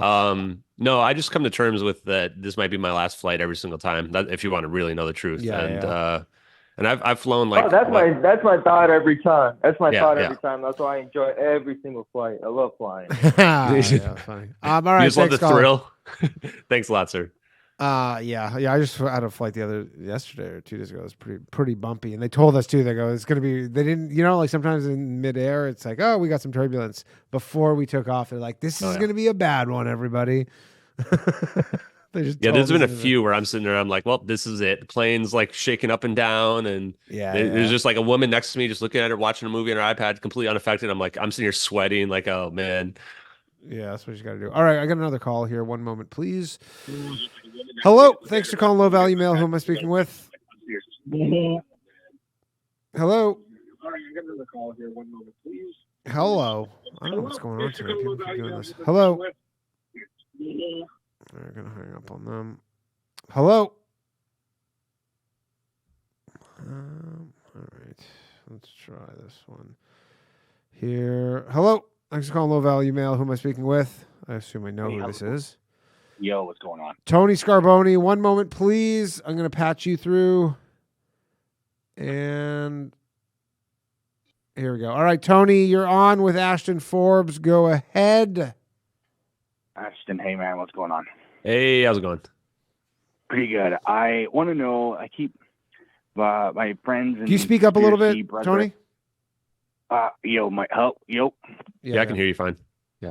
Okay. My friends and conspiracy people like to talk about quantum this and quantum watches and quantum technology, and they like to throw that word around like it's the buzzword of the year, like AI. Yeah. What the hell I'm getting tired of that. What does quantum mean? Yeah, good question. I think a lot of people wonder if these quantum computers are really all they shake out to be. But when we talk about quantum in general, we're talking about quantum mechanics. And if you want to know what quantum mechanics really means, you need to Google the double slit experiment. This is really where, when I saw the double slit experiment, I realized there's more going on in this reality than we believe on the surface, than what CNN will tell you on TV. And just to kind of give an explanation for it, is it if we shoot an atom, think of like taking an apple and throwing it at a wall where there's two slits in the wall. The apple is going to go through one of the two slits, or it's going to hit the wall. But if it goes through one of the two slits, then we would be able to figure it out based on where it hits when it goes through the slit. So say that there's two slits and then there's a second wall, and we see where the apple splats against the second wall. And from that, we can tell which slit it went through. Now, when we do this with the atoms, something weird happens. Or if we do this with photons, which is one kind of a tiny bit of light, then we, instead of getting two slits on the back wall, we get an interference pattern. Thousand. Yes, you get many of them. And what that means is it's a wave. Like if you were to take a wave of water and you have it go against the slits, then it would go through both slits and it would create an interference pattern. But the weird thing that happens is that if we try to look after we see this interference pattern and figure out, okay, wait, how did that work? Like, which slit did it go through? It went through both of them at the same time. And we try to look using a detector. The moment you put the detector there, the pattern changes. All of a sudden, it becomes two slits on the back wall, as if you were throwing the apple through now. How can it be that just observing the experiment changes the outcome of the experiment? In my mind, this is like the universe is being aware of itself. And what this leads to is something called non-locality. Non-locality is a fancy word for reacting faster than the speed of light. And this is also what leads to what we call quantum entanglement and quantum teleportation. Because the idea here is that somehow the universe is reacting faster than the speed of light. And then what this means is that if you can kind of reverse this process, you can get to a point where you can teleport information. In fact, just today, I think that there was an article from Nature where they literally teleported a picture without sending the data, right? Where they just made the picture appear through quantum teleportation. And the way they refer to this when we are looking at the double slit experiment is that the act of observation breaks down the wave function. So again, we think it's a wave when it's going through and we don't look. And when we do look, it's not acting like a wave anymore. You could also explain this as the particle is going from a probabilistic point, because when we look at the wave pattern, it's probability based. That means that the most common place where, like the strongest lines, the most, what's the word I'm looking for here? The most luminescent lines where it hits is near the middle. And then it curves off in a probability chart. So it's almost like it's trying to figure out where it hasn't hit yet and where the most likely spot it should hit. But when we look, the wave function breaks down, and now it's a deterministic point. It's going through either the right slit or the left slit. Now imagine reversing this process. If you reverse the process, and now let's say we have a plane flying in the air, we know where the plane's going, and now we turn it into a wave function. Now the plane is anywhere we need it to be. This is the idea behind unifying quantum and macro.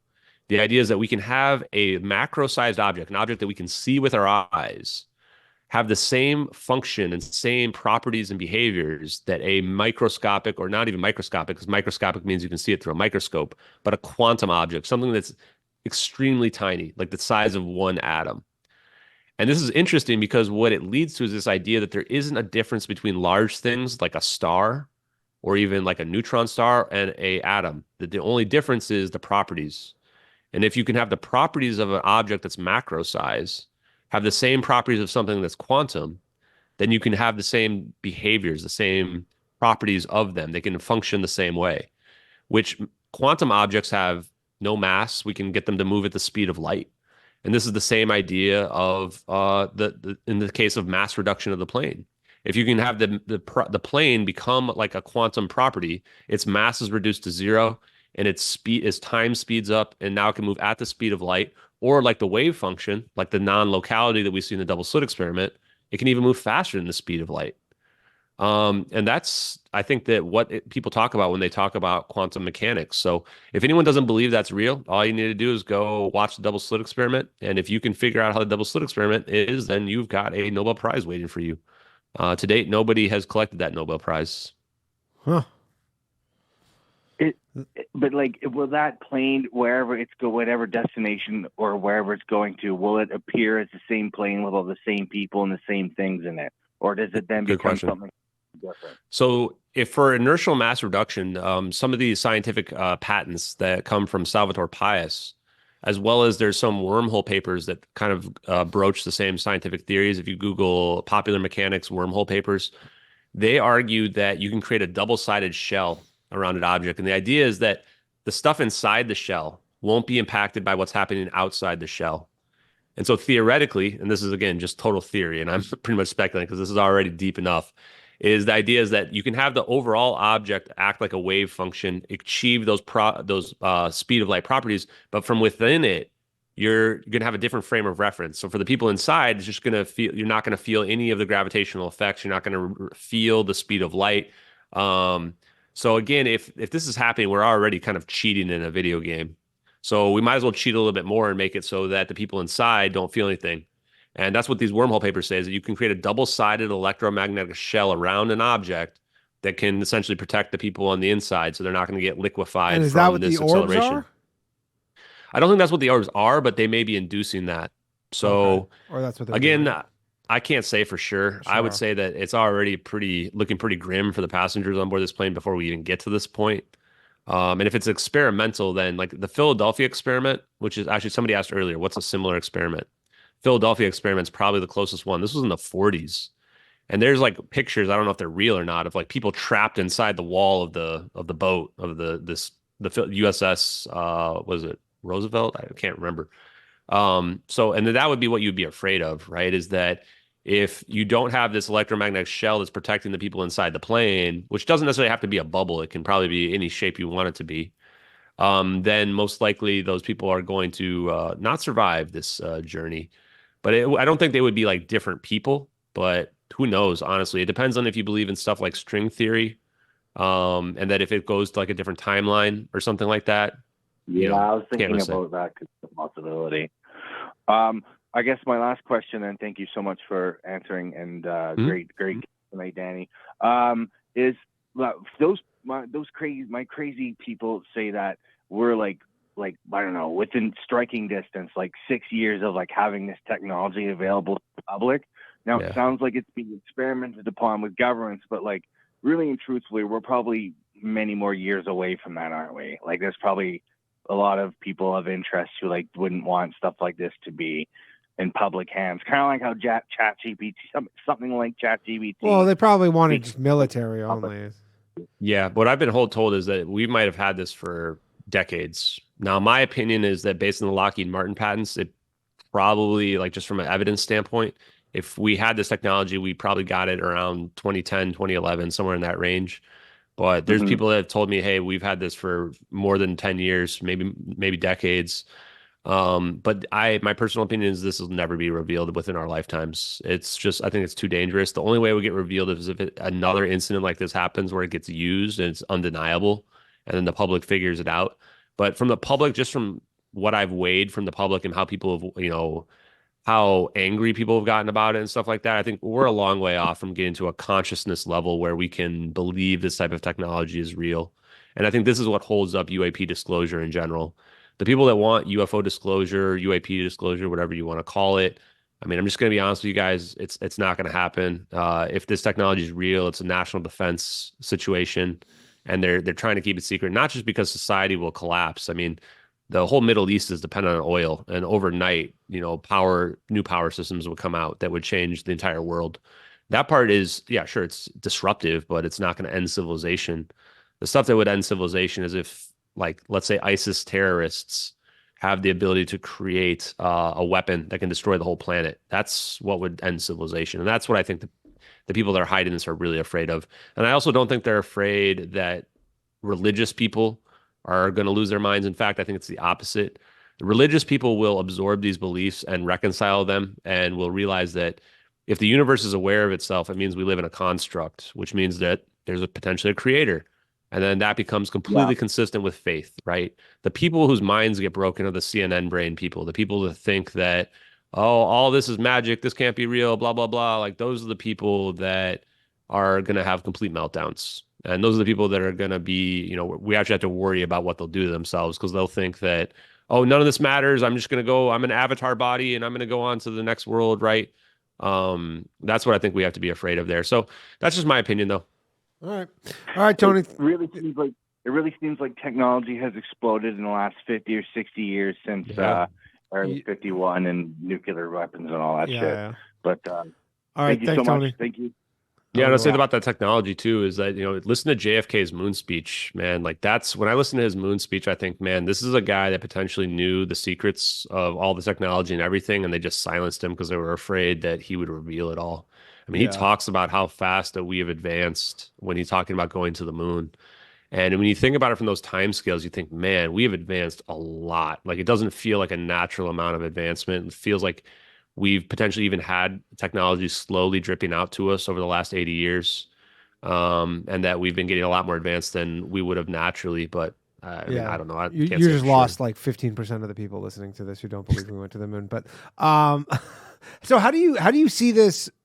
Do you have in your mind a way that your journey with this ends? Is there either like a debunking that is just, you're like, I can't argue with that, maybe the person who made the video, or is there on the other side of it, if this is truth, like, does this only end with governments admitting to this? Or well, my concern now you is just keep doing this for the rest of your life? I'm not going to do it for the rest of my life. No.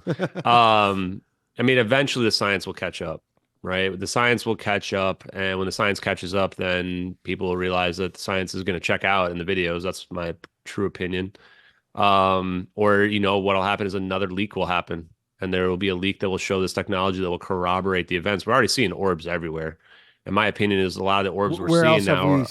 Where else are we seeing? Oh, in the zeitgeist of UFOlogy, I mean, there was even a video just yesterday that showed, I think people have decided it's a balloon, but we've got a ton of orb videos. The Mazel orb video as well. That are moving in that similar fashion.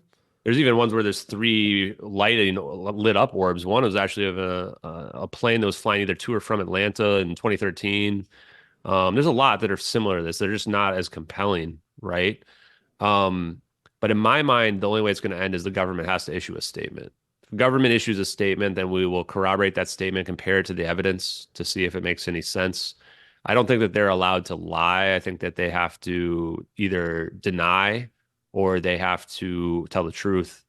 The problem I have now is that since we've had these elaborate scams, we really can't believe anything that comes from Reddit. Like these people are completely deranged to the point of committing actual felonies to try to make the case go away. So, and so it's really hard. Like there was even somebody who tried to claim that they made the videos, which was obviously bullshit. They didn't have any evidence or proof of it. Right. And I would even imagine that people, money, right? No, they didn't even try to collect the money either. It was, they just, it was just complete bullshit. You just can't believe anything you read online, right? Is the hard part. And people are so deranged about this that they're willing to go to elaborate lengths to lie about it. And they would have already collected the money. I mean, somebody faked these, they would have already pulled the evidence out and they would have collected the money. So it's going to be hard, especially because if these videos are real, then the government's going to go to any lengths to cover them up. Posting fake stuff on the internet to try to cover it up is nothing compared to what they'd be willing to do. So it wouldn't surprise me if the next play, if this is real and genuine, would be to create a version of the videos using AI that maybe removes the orbs or something like that, and then claim that this is, backdate the metadata on it and claim that, this is the person who faked it or something like that, right? Yeah. Which I guess if somebody goes to that lengths, then maybe I'll start to let it go. But the reality is we know the plane didn't crash into the ocean, right? So even if you took the videos away, and I think I said this on the Concrete podcast, we don't even need the videos anymore. That's how much evidence and proof we found just from the videos leading us to other stuff. Like we found out about the SBIRS system, space-based infrared system, which proves that they had satellites in the air. We've proven that they had USA 229 staring at the location where the plane turned into the South Indian Ocean. So the U.S. government knows if it went into the South Indian Ocean or not. Yeah. And if they know it went to the South Indian Ocean, why did they give up on the search within a month? Right? It doesn't make any sense. And we've proven with the SBIRS system that they have literally geostationary satellites all the way around the Earth, staring at the Earth, every single location on the planet. There's literally no way that they couldn't have seen the debris field. Like they have Hubble Space Telescopes staring at the entire Earth and low Earth orbit satellites rotating around every 90 minutes, every single spot on the planet. We would have found the debris field the very next day. Right. So we know they're lying. That's the easiest part. The real question is there really advanced, hyper advanced technology that's being hidden from us? So if the government wants to come out and admit that, yes, we lied about MH370, here's what really happened, I'll probably let it go after that. Okay. It's not really, I don't really care that much about the technology side of it, although I do. I want that to become, get out, and I'm You just want the 100% truth to sure get it's out, real. essentially. All right, we're gonna take one more call, and then we're gonna wrap it up. One moment, please. Hello. Thanks for calling Low Value Mail. Yeah. You there? Hey, what's up? Hold on a second. Let me just patch you through. Okay. Thanks for. I see you've been calling a million times, so I appreciate you keeping on trying. All right, you're on with Ashton. Go ahead. Yeah, sorry, I called it. I called it. I was the first caller too. Cool. Nice bookend. Sorry, man. Sorry to bug you, Danny. No, it's all good. It's all good. I appreciate for people who try and get through. If you can't get through, keep trying. So this is what I have thought. Malaysia is an Islamic state, and I was wondering if you think MBS, Mohammed bin Salman, is behind any of this. If you think. No, I wouldn't think so. This is far too advanced for terrorism as well. And I think even early on, even in 2014, when I saw this happening, I just thought this is too complex for terrorism.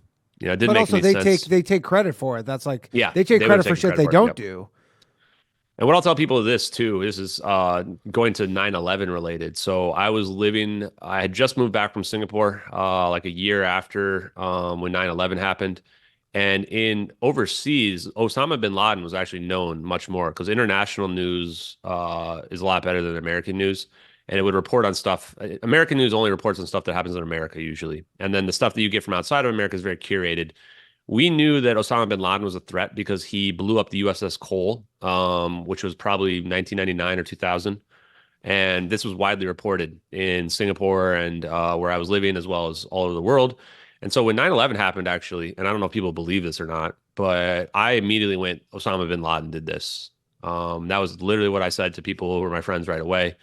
And I don't know, maybe that was just that he was a scapegoat if you are a conspiracy theorist, but I tend to believe that, you know, he was responsible for that, and it was a low effort hijacking. But even in those situations, they crashed those planes like right away. They had specific intent, right? It's not like they're flying the plane off to land it in the ocean. Like doesn't make any sense. No, this is what MBS has more money than you can print.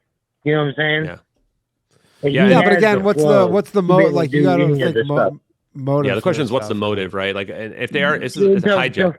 To fuck with the general public. They don't give a fuck. Nah, I don't know if that's like just some crazy prank to just make a plane. Yeah, that's too weird. You would crash the plane into something, right? That's what you're gonna do, especially if you're, you know, Islam as well. That a big part of the terrorism is suicide bombing, right? That they teach and they would propagandize the youth into thinking.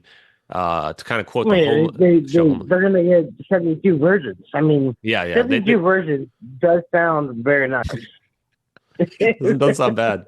Yeah. But no, I don't think it is. Although you are right that Malaysia is a Islamic country, and that even when I lived in Singapore as well, the Israeli kids I went to school with didn't have their pictures in the yearbook because they were afraid of the death squads in Malaysia. And the United States government actually wasn't very friendly with Malaysia either, which is why when Obama visited, it was the first time a president had visited Malaysia in 50 years. So it's very unusual. Well, that's why, wasn't Kim Jong-un the kid? Wasn't he murdered in Malaysia too?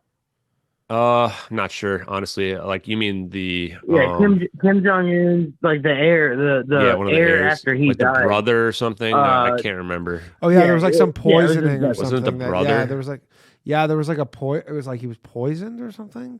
And I've been to Malaysia. Malaysia's a nice country, beautiful country, but I think he got straight up shot.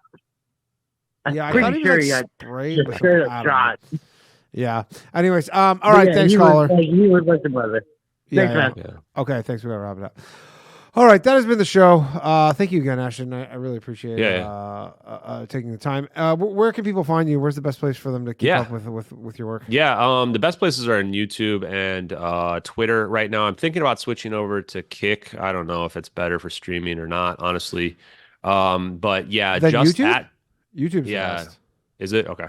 Yeah, At JustX Ashton, both on Twitter and on YouTube. I haven't been posting much on Instagram, but I plan on doing more short videos where I can get them onto Instagram as well, like explainer videos on the drone. Because I really think the drone video is one of the most compelling by far, honestly.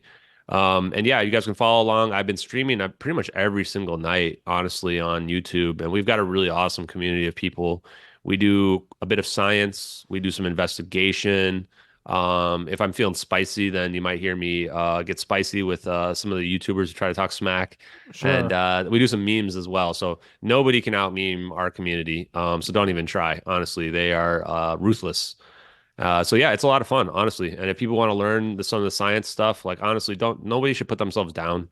I mean, I knew very little about the science as well, and I'm just trying to catch up. And if the videos are real, then we can reverse engineer the science ourselves and figure it out.